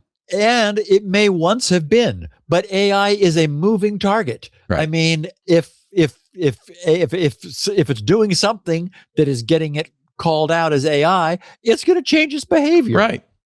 And I use bullet points and M dashes, and occasionally I'll use the word delve. That doesn't mean I'm AI. So, I mean, the problem is as AI gets better and better, it looks more and more like average content. That's the whole thing. This is a problem that has no solution. Yeah, I don't say that often. I mean, I spent 7 years devising a solution for online identity authentication because I thought there was one. Squirrel was that. But I don't see a solution here. I do not see a solution. And you're pretty ingenious when it comes to that. And that's my point, is I'd be like saying, well, we could do this or that. No, I don't see a solution. Somebody fed the Declaration of Independence to an AI detector, and it said, well, about 93% chance that's AI written. So I saw that. Now, wait, wasn't that 1776? And I don't think that we didn't have AI back then. But that Thomas Jefferson, I don't know. Actually, they said it was 98%. 98% AI certain generated. That it was This is the problem, is that these AI detectors aren't really any good. Right. They don't, we can't detect AI. And I think a lot of people assume that something's AI when it's not. On Reddit, I mean, how do you know it's 1 in 7? It could be 1 in 2, or it could be 1 in 1,000. It's just, you don't know. And I think it's a way too draconian to say, okay, well, from now on, everybody has to give us a driver's license before they post. That will kill Reddit. A lot of what Reddit's all about is anonymity. Yeah, not for any nefarious purpose. No, it's just that's what people want on the internet. We know they want to be able to say what they want to say without being held personally responsible. I'll give you a completely innocuous example. I hope I'm not. I think she said this on the show. Paris Martineau is a fan of reality TV shows, and she moderates a reality TV show subreddit, but she doesn't want that to be in her real name. That's a guilty secret. She should be able to do that privately without revealing that, I'm she. I should be able to, say that I like, leather boots without having to admit it in public. Wait a minute. I didn't mean to say that. That was a mistake. Do you want to take a break right now, Steve? Yep. And then we're going to look at Light LLM and what happened last week. Oh, I can't wait to hear about this. The bullet we dodged. Oh, boy. Still 2 breaks to come, Steve. So at some point you might want to pause in the middle of that. Okay? Yep, I'm going to. Our show today is brought to you by Meter. They were at RSAC. I didn't get a chance to interview them, and I was really looking forward to seeing all their gear. They make network gear that is sweet. Meter was founded by a couple of network engineers who feel your pain. If you're a network engineer in a business and you're trying to get that internet to work, and people are yelling at you and hounding you, and it's a challenging environment. They know it better than anyone. They realize the solution is for us to control the whole stack. This is what, Apple did to their great benefit was, no, we're going to build the whole thing. That's what Meter does. It is a company building better networks and building them from scratch. If you're a network engineer, I don't have to tell you the headaches, the legacy providers, the inflexible pricing. And of course, you never have enough money. IT resource constraints stretch you thin. You've got complex deployment across fragile and fragmented tools. Your mission, you network engineer, you're mission critical to the business, but you're forced to work with infrastructure that just wasn't built for today's demands. They thought, a T1's all anyone should ever need. That's why businesses are switching to Meter, because it's the modern solution designed to solve your pain points. Meter delivers full stack networking infrastructure, wired, wireless, or cellular, doesn't matter. It works with all three. It's built for performance. It's built for scalability. It's built for you. Meter does it all. They design the hardware. They write the firmware. They build the software. They manage deployments from beginning to end. They even provide support afterwards. So you're never on your own. And there's always one number to call, which is really great. Meter offers everything. They'll do ISP procurement for you, security, routing, switching, wireless, firewall, cellular. They'll help you with power. That's critical too, right? DNS. They'll help you secure your DNS, VPN, SD-WANs, and multi-site workflows. Actually, I was talking to Meter. That's a huge pain point. And it happens all the time. A company acquires another company, or maybe get some warehouses that were built out by somebody else, and now you've got to integrate that network into your network, and it's 40,000 square feet, and the wireless doesn't work in all the corners, and it doesn't work with your network, and oh my gosh, but there is a solution, Meter. Meter's single integrated networking stack scales, and they are in everything, the most challenging environments, major hospitals. Hospitals are a terrible place for Wi-Fi, right? Branch offices, warehouses, those giant warehouses, large campuses, even data centers. In fact, speaking of Reddit, that's who does Reddit's data centers. That's a pretty good recommendation. Here's another one. The Assistant Director of Technology for Web School of Knoxville. This is a direct quote. He said, "We had more than 20 games on our campus going on at the same time between our two facilities. Each game was streamed via wired and wireless connections, and the event went off without a hitch. We could never have done this before Meter redesigned our network." Doesn't that sound like heaven? Whew. With Meter, you get a single partner for all your connectivity needs, from first site survey to ongoing support, without the complexity of managing multiple providers or tools. You'll lose a lot less here. Meter's integrated networking stack is designed to take the burden off your IT team and give you deep control and visibility, reimagining what it means for businesses to get and stay online. Meter's built for the bandwidth demands of today and tomorrow. And we are in a very fast-changing world, and you need a partner like Meter. We thank Meter so much for partnering with us. And we invite you to go to meter.com/security now, book a demo, meter.com/security now. Book that demo. I'll be glad you did. And now, back to Steve. Okay. we're going to look at Light LLM, and we will take our last break here before we finish this. So, okay, so let's start by answering the question: what is Light LLM, and why would we want it? It was backed initially by Y Combinator, and the Light LLM page over at Y Combinator describes their project. They said Light LLM is an open source LLM gateway with 18K plus stars on GitHub. Now that's over 41,300. So yes, very popular. And they wrote, trusted by companies like Rocket Money, Samsara, Lemonade, and Adobe. Light LLM provides an open source Python SDK and Python fast API server that allows calling 100 plus, more than 100 LLM APIs, Bedrock, Azure, OpenAI, Vertex AI, Cohere, Anthropic, and on, in the OpenAI format. They said, we've raised a 1.6 million seed round from Y Combinator, Gravity Fund, and Pioneer Fund. Over at GitHub, the about paragraph for Light LLM says Python SDK, proxy server, AI gateway, to call more than 100 LLM APIs in OpenAI or native format with cost tracking, guardrails, load balancing, and logging. And then they say they enumerate some: Bedrock, Azure, OpenAI, Vertex AI, Cohere, Anthropic, SageMaker, Hugging Face, VLLM, NVIDIA, NIM. Okay, so the Light LLM site itself largely echoes this and highlights a couple testimonials. It quotes David Lean, a Netflix staff software engineer, who says of Light LLM, has let my team provide the latest LLM models to our users, usually within a day of them being released. Without Light LLM, this would be hours of work each time a new model is announced. It means we don't have to transform inputs and outputs across providers, and has saved us months of work.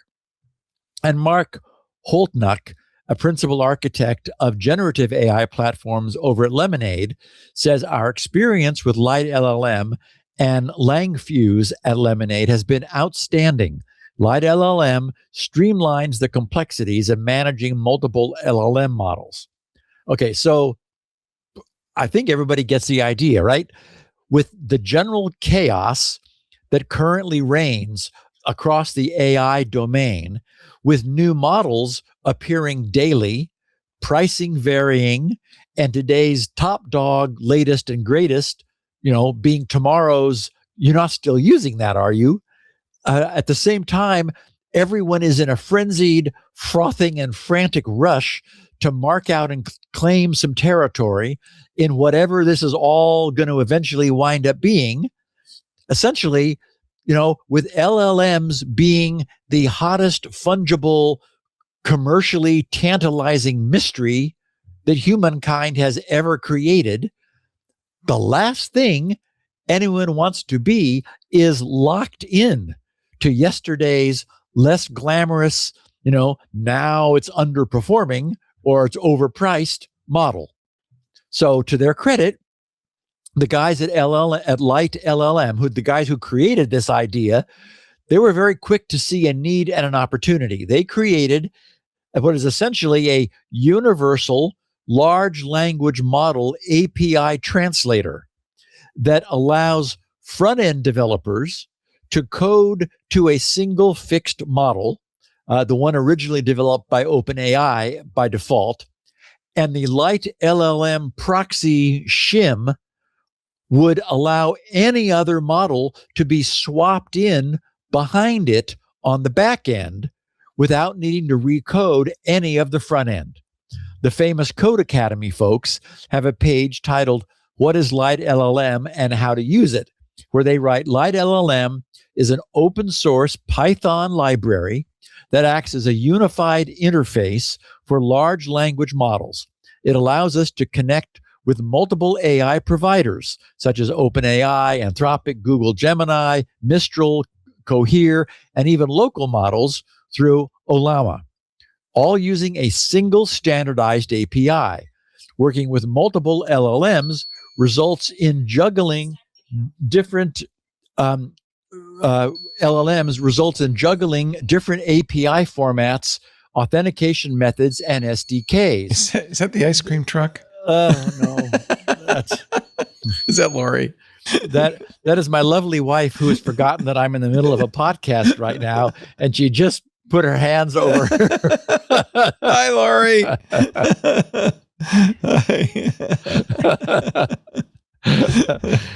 Oh, she hung up. So anyways, they said this usually requires code rewrites, new dependencies, and manual adjustments. Light LLM resolves this by acting as a bridge between the application and major LLM providers, letting you manage requests, responses, and errors consistently. So, basically, it's a big, switching hub that decouples what you're doing on the application end using a large language model from whichever large language model you want to use. So it's kind of a no-brainer, right? Like, why would you not want to use this? They've been working on it since the winter of 2023. And good boy, as you might imagine, the challenge, I don't want the job of supporting an exploding number of individual, varying and evolving AI LLMs, each with their own API, requires a great deal of never-ending work. They're hiring, by the way. But that's the path these guys have taken. And until recently, things have been pretty smooth sailing. So what happened last week? Okay, let's start with TechCrunch's overview, and then we'll dig a bit deeper. TechCrunch wrote, this week, some really atrocious malware was discovered in an open source project developed by Y Combinator graduate Light LLM. Light LLM gives developers easy access to hundreds of AI models, blah, blah, blah. It's a breakout hit, writes TechCrunch, downloaded as often as 3.4 million times per day, according to Sync. That's, SYNK. We've talked about them before. One of the many security researchers monitoring the incident. The project had 40,000 stars on GitHub and thousands of forks. The malware was discovered, documented, and disclosed by research scientist Callum McMahon of Future Search, a company offering AI agents for web research. The malware slipped in through a dependency, meaning other open source software that Light LLM itself relied upon. It then stole the login credentials of everything it touched. With those credentials, and this is, as Leo, your point is, we don't yet really know how much damage was done. It said that TechCrunch said with those credentials, the malware gained access to more open source packages and accounts to harvest more credentials, and so on. The malware caused McMahon's machine to shut down after he downloaded Light LLM. That event prompted him to investigate and discover it. Ironically, a bug in the malware caused his machine to blow up because that bit of nasty code was so sloppily designed, he, as well as famed AI researcher Andrei Karpathy, concluded it must have been Vibecoded, as you said, Leo. The Light LLM developers have been working nonstop this week to rectify the situation, and the good news is that it was caught relatively fast, likely within hours. Okay, so last Tuesday, as mentioned by TechCrunch, this developer, Callum McMahon, with Future Search, explained what he had discovered and how. At the end of a separate but related posting, Callum explained their use of Light LLM, knowing what we now know about Light LLM, and it's exactly what we would expect. He said, we use Light LLM to let us use models from a wide range of providers, letting us strike the best balance between quality, speed, and cost. In other words, the current LLMs are just fungible. So here's what happened. Callum's posting was titled "No Prompt Injection Required," where he's kind of tongue-in-cheek. He wrote, "Earlier today, I got taken out by malware on my local machine. After identifying the malicious payload, I reported it directly to the PyPI security team, who credited our report and quarantined the package, as well as to the Light LLM maintainers. I wrote a blog post that became the primary source cited by the Register, Hacker News, Sync, and others. The play-by-play is pretty interesting when looking back.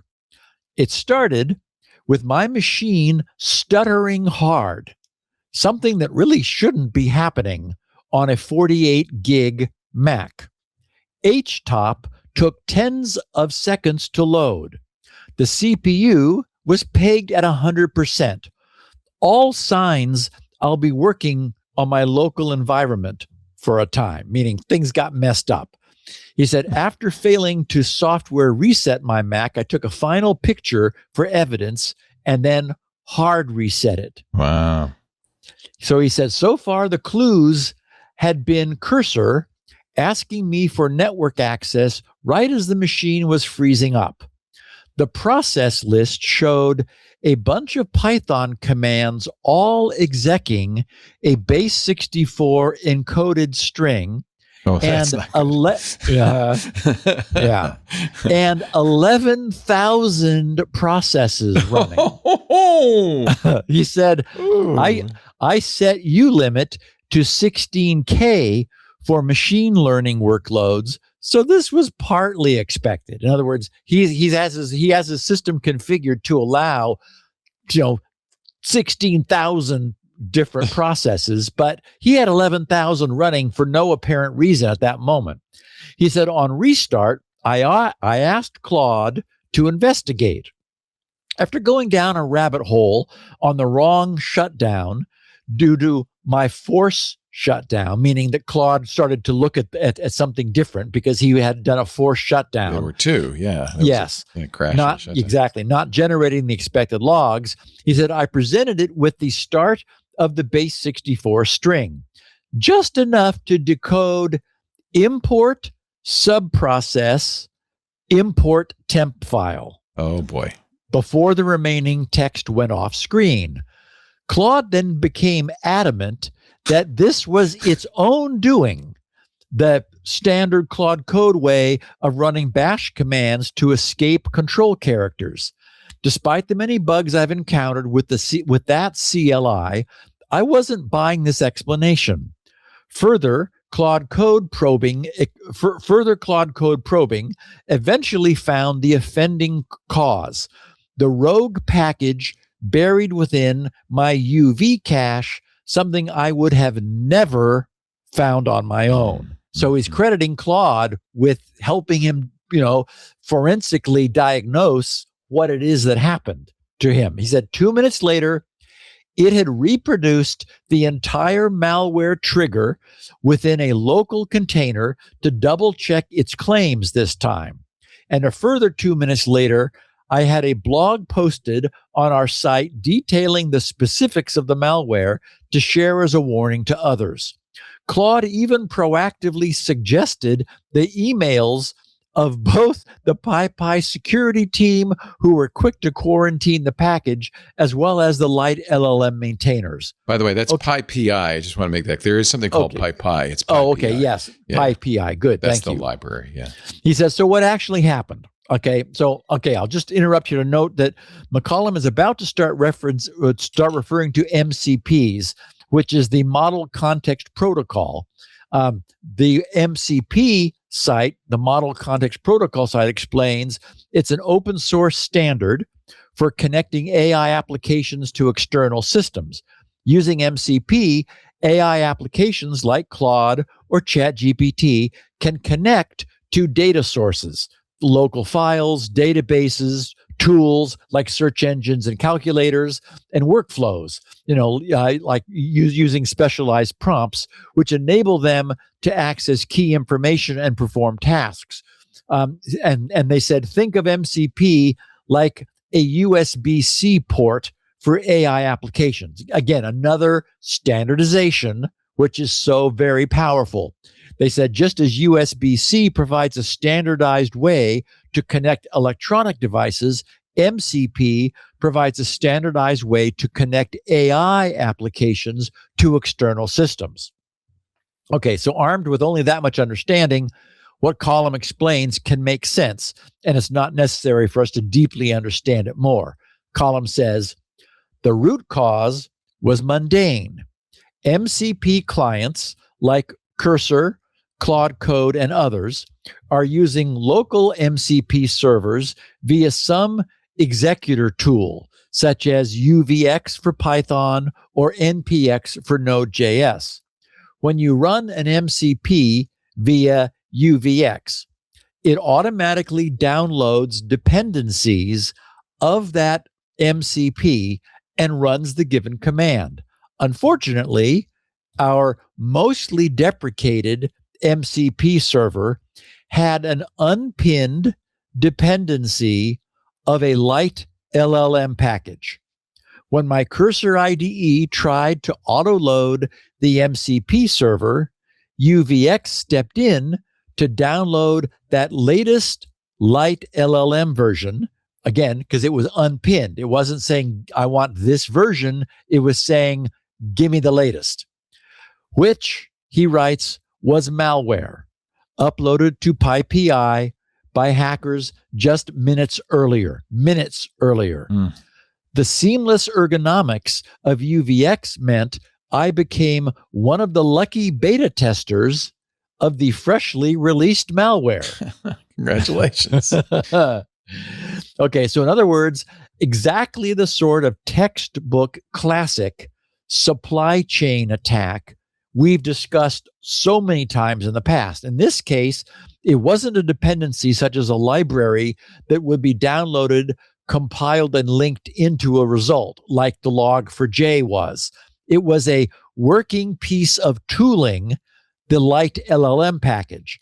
And by being unpinned, Colin's dependent packages were not saying, we want this exact version. So the default behavior was to grab a copy of the current one. And in this case, that latest and greatest had been deliberately compromised by bad guys. Column continues saying, this is great too, a sloppy, likely vibe-coded mistake in the actual malware implementation led it to turn into what he called a fork bomb. It installs a file called LiteLLM _init.pth into the site packages directory. Python automatically executes .pth files on every interpreter startup. The first thing it does is that child Python process also triggers LiteLLM _init.pth since it's still in site packages, which spawns another child, which spawns another, which spawns another, which spawns another, thus leading to the only sign I would have noticed that the malware was running. That's where those 11,000 instances came. And the reason his 48 gig Mac crashed is it got into an infinite loop of spawning these Light LLM _init.pth processes, and the system crashed. As Andrei Karpathy pointed out on X, without this error, it would have gone unnoticed for much, much longer. The malware's own poor quality is what made it visible and discoverable. So we have to ask ourselves, what if the author of this malware had not made that mistake? So what's the takeaway? We've since, so he writes, we've since moved to a remote MCP architecture. The server doesn't run on the user's machine anymore, which collapses this entire attack surface. No local code execution means a poisoned dependency can't touch your file system or request network access from your OS. And it's much more localized to one audited version that we have under control. However, sometimes you can't reliably do that. There are advantages and disadvantages of local versus remote MCP servers, and in that case, you still need to do what you can to mitigate this risk. He finishes saying, I don't think there's anything new to say here. It's the same thing we've been doing everywhere else to keep us safe. Reduce the attack surface, pin your dependencies, or even better, use lock files with checksums, audit packages before upgrading, and when Claude tells you everything is fine, maybe ask it again. He said, we analyzed the blast radius of this attack, 47,000 downloads in 46 minutes, 88% of dependent packages unprotected. So, Leo, let's take our final break, and then we will continue looking at a little more of the forensics of this mess. Wow, this is amazing. You know, I saw Andre Karpathy's tweet almost instantly, thank goodness, and immediately went to Claude and said, hey, is there any Light LLM anywhere in my system? And it said, no, I mean, you have the name is in your package list, but you never downloaded it, so you're okay. Woo. I know, it was terrifying. It was terrifying. You're watching Security Now. That there is Steve Gibson, and we're so glad you're here. If you're not yet a club member and you want to support this show, it's really important that you go right now to twit.tv/clubtwit and sign up. We're kind of in a fiscal crisis right now. We're a little light on ads. I think to some degree due to this always happens when the economy tanks, when there's big news going on like a war. And we notice that advertising gets a little skittish, numbers go down. But there is a way you can help us get through this. This happened last time. This happened at COVID, but during the pandemic. And it was Lisa's idea to start the club to kind of smooth over that little bump. And it did. And we're very grateful to all our club members. Well, we need you again. If you're not yet a club member, twit.tv/clubtwit. Fully a third of our operating expenses are now paid by club members. Thank goodness. If not, we'd have to cut back. We'd have to lay people off, cut back on shows. We don't want to do that. And we give you, I think, some fair value for your $10 a month. You get ad-free versions of all the shows. I don't need to give you ads or even plugs like this because, you're already supporting us. You also get access to the great ClubTwit Discord, a really fun place to hang out with some really fun, cool people, and listen to some extremely interesting special programs that we do in the club. Micah's Crafting Corner, for example. We do the AI user group that's coming up, actually, April 10th. It's the second Friday is that right? Yeah, the second Friday of every month. It used to be the first Friday. Maybe we moved it.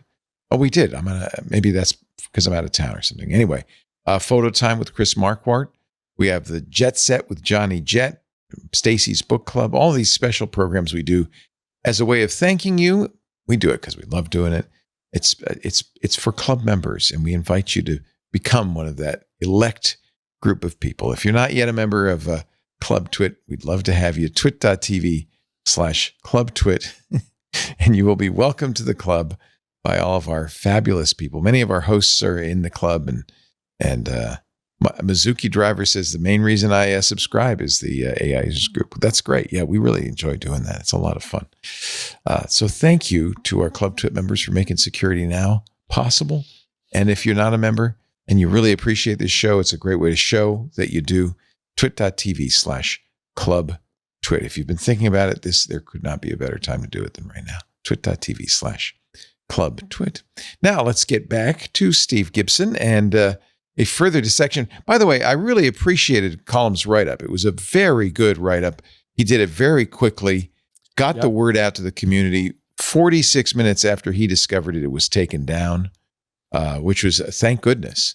Because that thing, Yeah, and I also thought he noted that Claude wrote the email for him. So I Right. realized that speed of action is one of the things that we get from AI also. oh, absolutely. It's a lever. It's a tool. And Yep. it used properly, it really adds to the power of what you can do. It also adds to the power of what bad guys can do, and that's the double-edged sword of all this. All right, on we go. So let's take a closer look at the malware itself. For that, we turn to Trend Micro, who titled their coverage of this, "Your AI Gateway Was a Backdoor Inside the Light LLM Supply Chain Compromise," which they tease with the follow-on, Team PCP, or those are the bad guys, Team PCP orchestrated one of the most sophisticated multi-ecosystem supply chain campaigns publicly documented to date. It cascaded through developer tooling to compromise Light LLM and exposed how AI proxy services that concentrate API keys and cloud credentials become high-value collateral when supply chain attacks compromise upstream dependencies. So they led their coverage with three key takeaways. They said Light LLM, a widely used AI proxy package, was compromised on PyPI with two of its versions containing malicious code. These Light LLM versions deployed a three-stage payload: credential harvesting, Kubernetes lateral movement, and persistent backdoor for remote code execution. Sensitive data from cloud platforms, SSH keys, and Kubernetes clusters were targeted and encrypted before exfiltration. Second point, the Light LLM incident was part of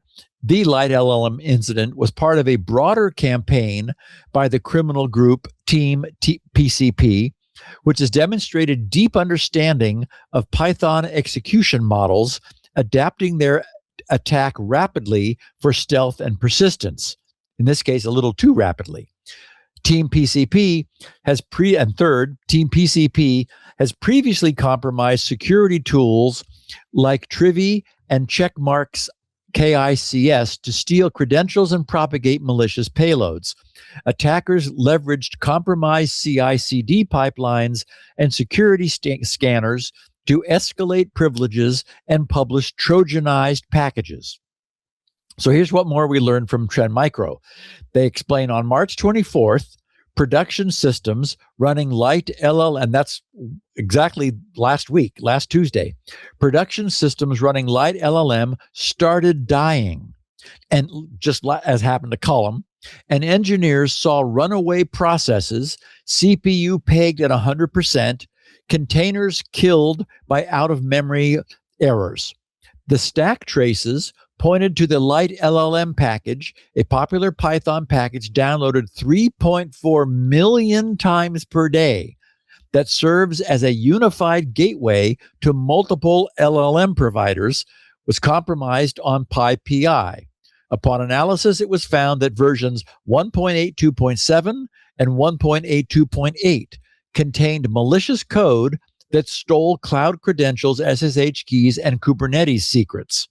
The malicious versions deployed a three-stage payload: a credential harvester targeting over 50 categories of secrets, a Kubernetes lateral movement toolkit capable of compromising entire clusters, and a persistent backdoor providing ongoing remote code execution. And just to pause, just think of if this had not been caught. 3.4 million instances downloaded per day would have been infected with this nasty malware. I mean, this is bad malware. They wrote, this compromise was not an isolated event. It was the latest link in a cascading supply chain campaign by a threat actor tracked as Team PCP. This post traces the cascade from its origin, the open source vulnerability scanner Trivy, and then presents our technical analysis of the Light LLM payload. Team PCP orchestrated one of the most sophisticated multi-ecosystem supply chain campaigns publicly documented to date. The campaign spanned PyPI, NPM, Docker Hub, GitHub Actions, and OpenVSX in a single coordinated operation. While it did not specifically target AI infrastructure, the campaign's cascade through the developer toolkit caught Light LLM within its blast radius and exposed how AI proxy services that concentrate AI keys and cloud credentials become high-value collateral when supply chain attacks compromise upstream dependencies. Key sections of this blog, and I'm not going to share all the details because we don't need that, but they wrote key sections of this blog entry include a technical analysis of the malicious multi-stage payload and its impact on AI environments, a timeline, an operational review of Team PCP's campaign, and a deep dive into how security tools themselves became attack vectors. Trend AI Research's analysis into the Light LLM compromise also covers attribution challenges, gaps in public threat intelligence, and actionable defense strategies. Detailed indicators of compromise and MITRE attack mappings have been provided, but for an even more comprehensive understanding of the security incident, reach out to Trend AI Research for the full technical report. Okay, so that's much deeper than we need to dive for all that. But what they uncovered and reported about the root source of the vulnerability was interesting. Under their how your security scanner can become the attack vector, they wrote, Trivi is an open source vulnerability scanner developed by Aqua Security. It scans container images, file systems, and infrastructure as code for security vulnerabilities. And it is integrated into the CI/CD pipelines of thousands of software projects via the Trivi action GitHub action. Security scanners. Now, okay, the point is Trivi was the root of this compromise. So they explain security scanners are uniquely dangerous supply chain targets by design. They require broad read access into the environments they scan, including environment variables, configuration files, and runner memory. When a scanner is compromised, it becomes a credential harvesting platform with legitimate access to secrets. In late February 2026, an actor operating under the handle Mega Game 10418 exploited a misconfigured pull request target workflow in Trivi's CI, their continuous integration, to exfiltrate the AquaBot personal access token. Aqua Security disclosed the incident on March 1st and initiated credential rotation.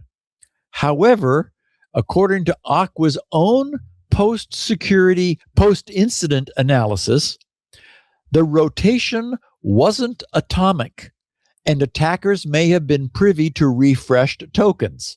Okay, now that's an important point, so I want to pause here to explain that.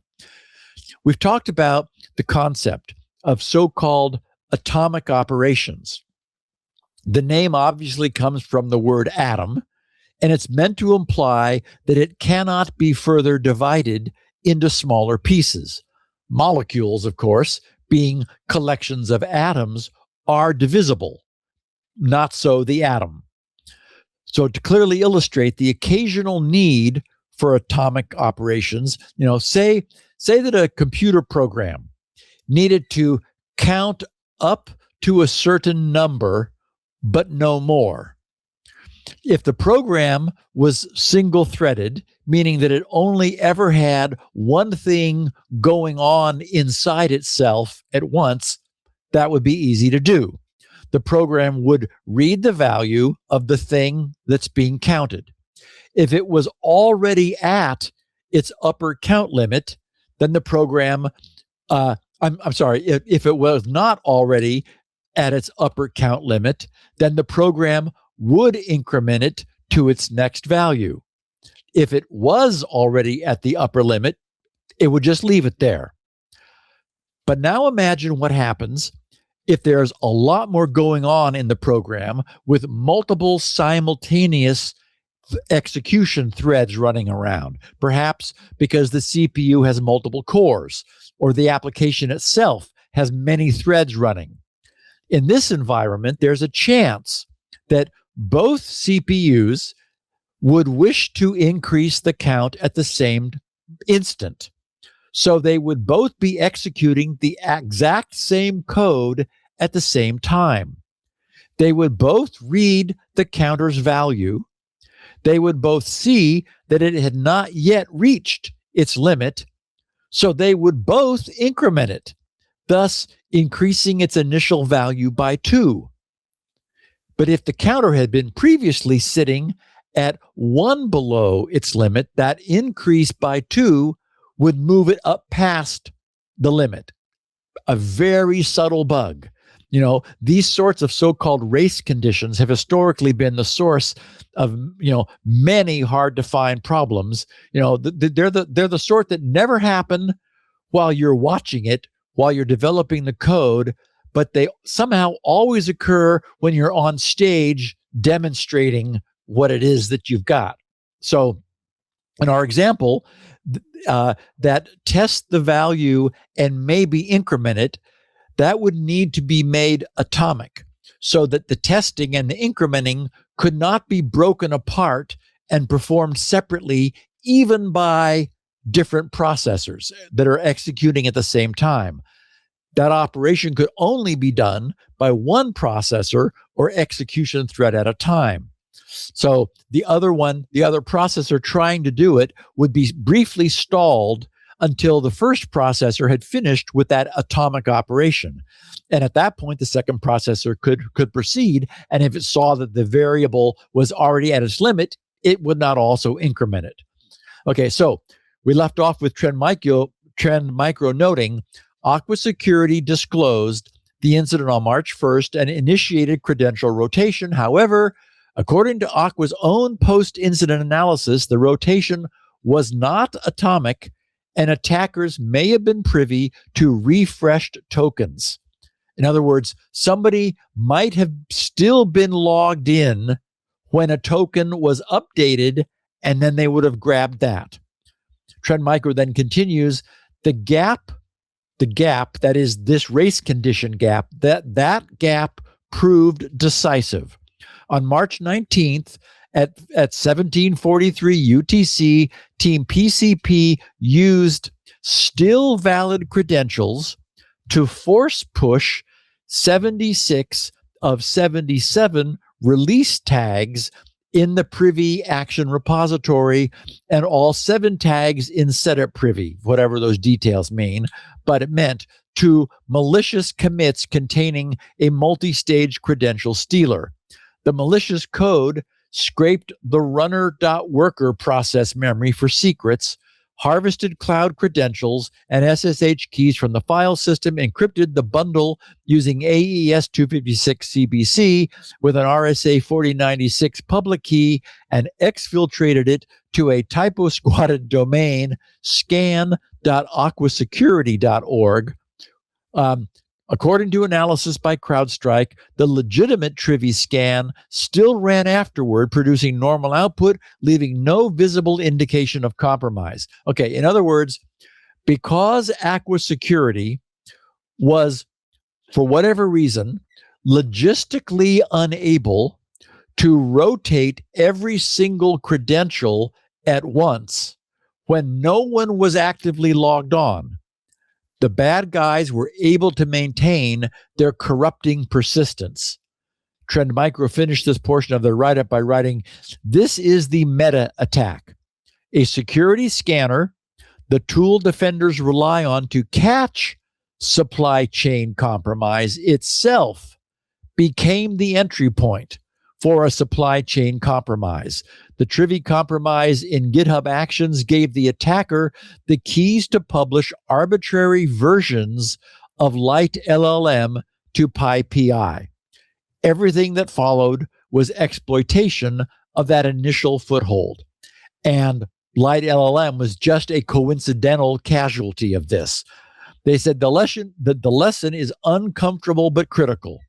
Your CI/CD security tooling has the same access as your deployment tooling. If it's compromised, everything downstream is exposed.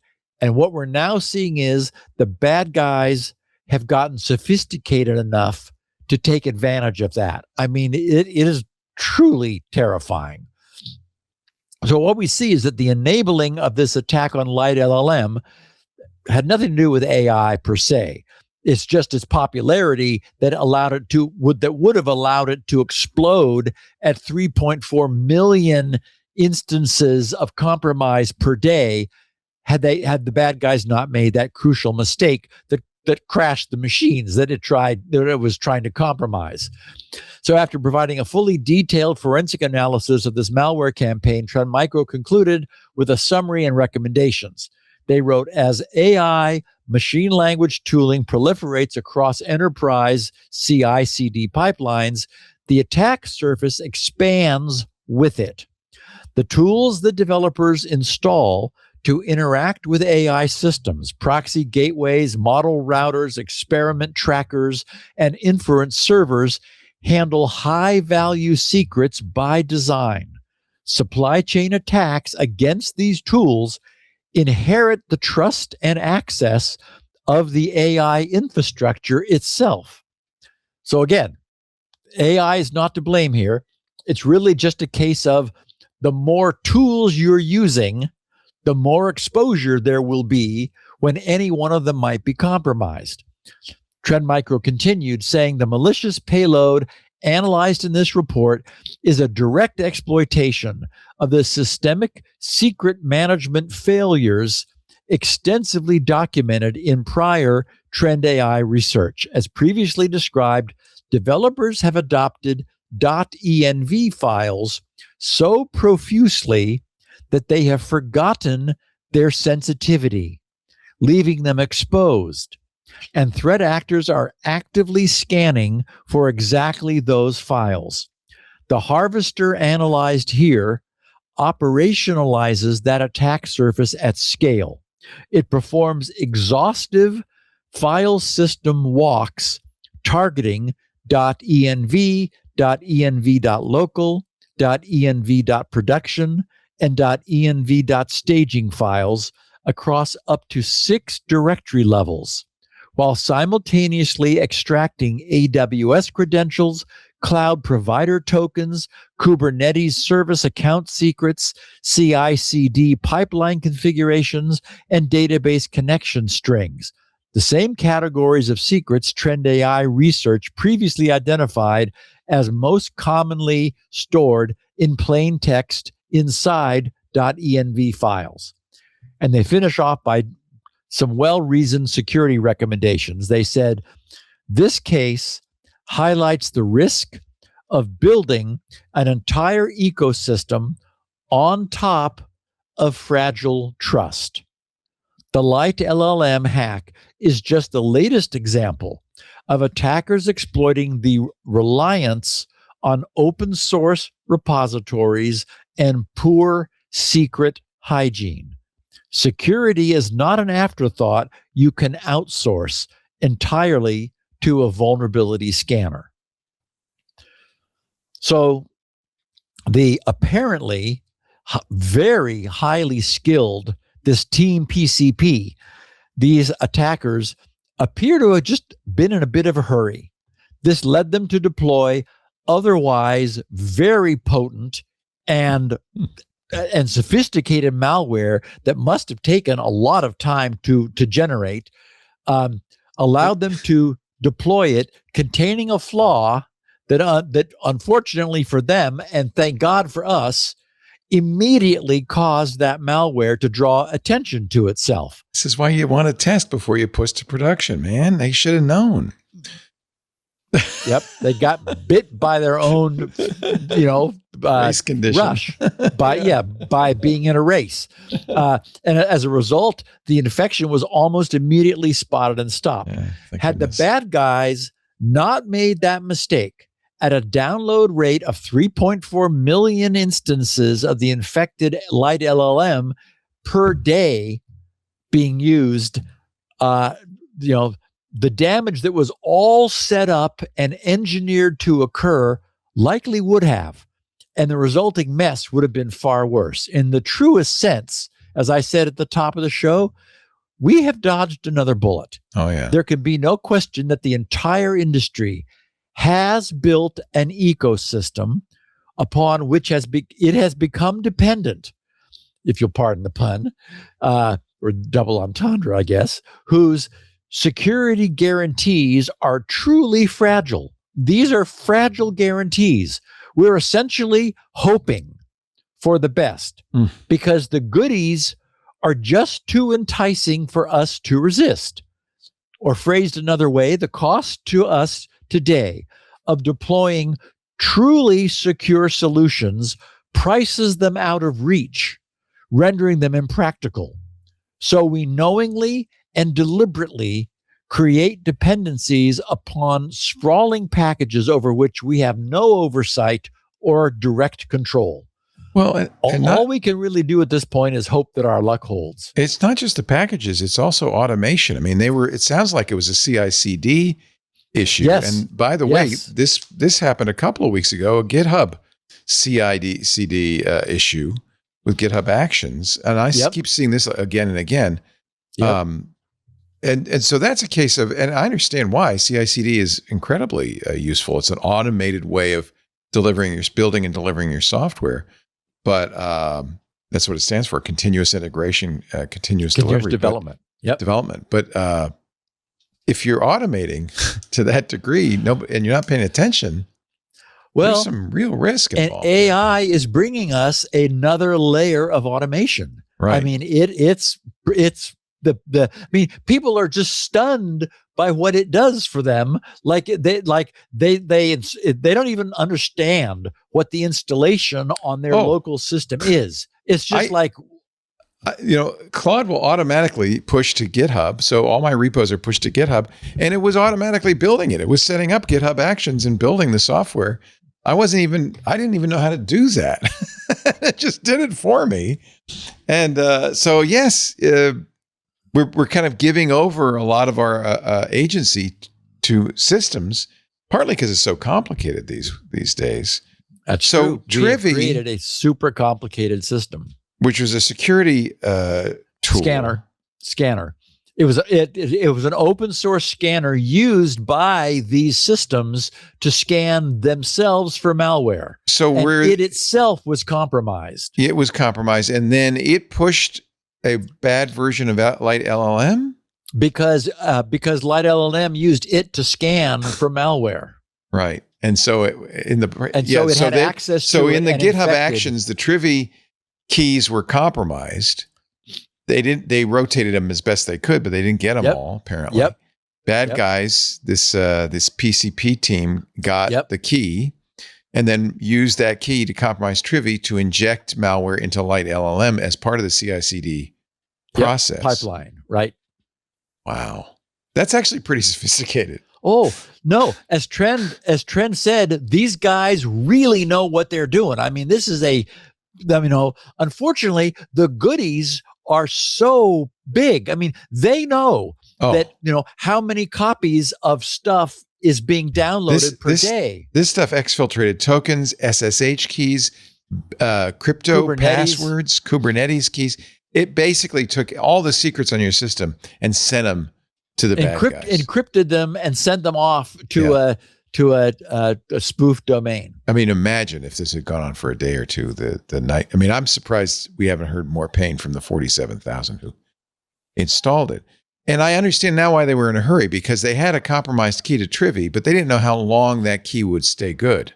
Yeah. So they said, we got to strike while the iron's hot. Quick, get some malware out there. I mean, and it literally must not have been tested, because apparently immediately when you ran it, it crashed your system. And I think that explains why the 47,000 instances we haven't heard anything from. I mean, because everybody crashed. It came out of the gate and just stumbled. Yeah, it didn't work. Yeah, because they rushed. They said, "Quick, we got 1 minute to take advantage of this.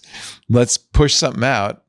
And they probably told Claude, write something real quick that will get on a system, encrypt the keys, and send them to this address. Wow. Ay, caramba. Well, I'm glad, it's really good. Thank you.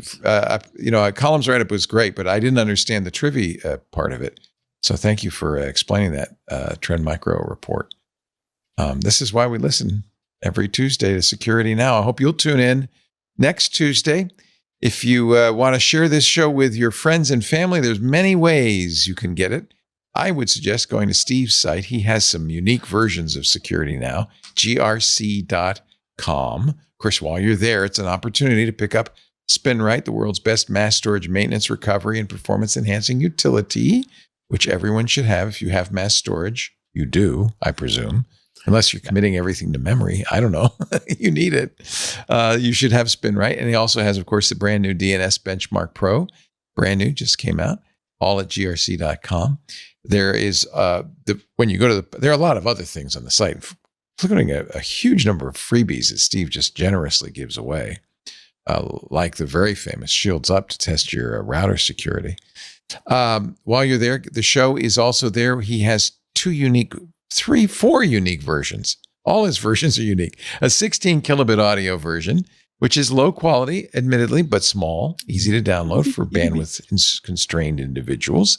There's a 64 kilobit full version audio. There's also the show notes, which he writes every week, puts a lot of effort into this, leaves his family life on hold just for this, 20 pages of goodness, and the show notes are very complete. Lots of links, pictures, information. You can get that at grc.com. He also has the transcripts written by Elaine Ferris, an actual human being, and they're very good. Those take a few days, but after the show's out for a few days, they'll be also at grc.com. If you'd like to get the show notes emailed to you automatically, you can do that. Steve has a mailing list. If you go to grc.com/email, there's actually the real purpose of that page is to whitelist your email so you can send him comments, pictures of the week, things like that. But you can also click a box below it that says, send me the show notes. There's another box below that. Send me announcements about new software, which come out about once an eon. So you don't have to worry about getting too much email on that one. But you will get a weekly email if you sign up for the show notes newsletter. We have copies of the show at our website, twit.tv/SN. There is a YouTube channel dedicated to the video. Yes, there's audio and video. We have audio and video on our website as well. Or subscribe in your favorite podcast client. Then you don't have to think about it from now on. It's automatic. And I promise, no malware embedded. I don't think we could if we tried. I don't think MP3s can contain. I don't know. I shouldn't say that. I won't make any promises I can't keep. But I think that's pretty safe. You can get it automatically in your podcast client, so you can listen the minute it's available. We stream this show when we do it live every Tuesday right after Mac Break Weekly. That's 1:30 Pacific, 4:30 Eastern, 20:30 UTC. You can watch live in the Club Twit Discord, but you can also watch on YouTube. Everybody's welcome to watch on YouTube, Twitch, X.com, Facebook, LinkedIn, and Kick. Again, that is 1:30 Pacific, 4:30 Eastern, 20:30 UTC. Thank you, Steve. Have a wonderful week. My friend, we will talk in April. My goodness. Bye-bye. Bye. Hey there, it's Leo Laporte, host of so many shows on the TWiT network. Thinking about advertising in 2026? We host a network of the most trusted shows in tech, each featuring authentic host-read ads delivered by Micah Sargent, my co-host, and of course me. Our listeners don't just hear our ads, they really believe in them because we've established a relationship with them. They trust us. According to TWiT fans, they've purchased several items advertised on the TWiT network because they trust our team's expertise in the latest technology. If TWiT supports it, they know they can trust it. In fact, 88% of our audience has made a purchase because of a TWiT ad. Over 90% help make IT and tech buying decisions at their companies. These are the people you want to talk to. Ask David Coover. He's the senior strategist at ThreatLocker. David said, TWiT's hosts are some of the most respected voices in technology and cybersecurity, and their audience reflects that same level of expertise and engagement. It's the engagement that really makes a difference to us. With every campaign, you're going to get measurable results. You get presence on our show episode pages. In fact, we even have links right there in the RSS feed descriptions. Plus, our team will support you every step of the way. So, if you're ready to reach the most influential audience in tech, email us, partner@twit.tv, or head to twit.tv/advertise. I'm looking forward to telling our qualified audience about your great product. Security now.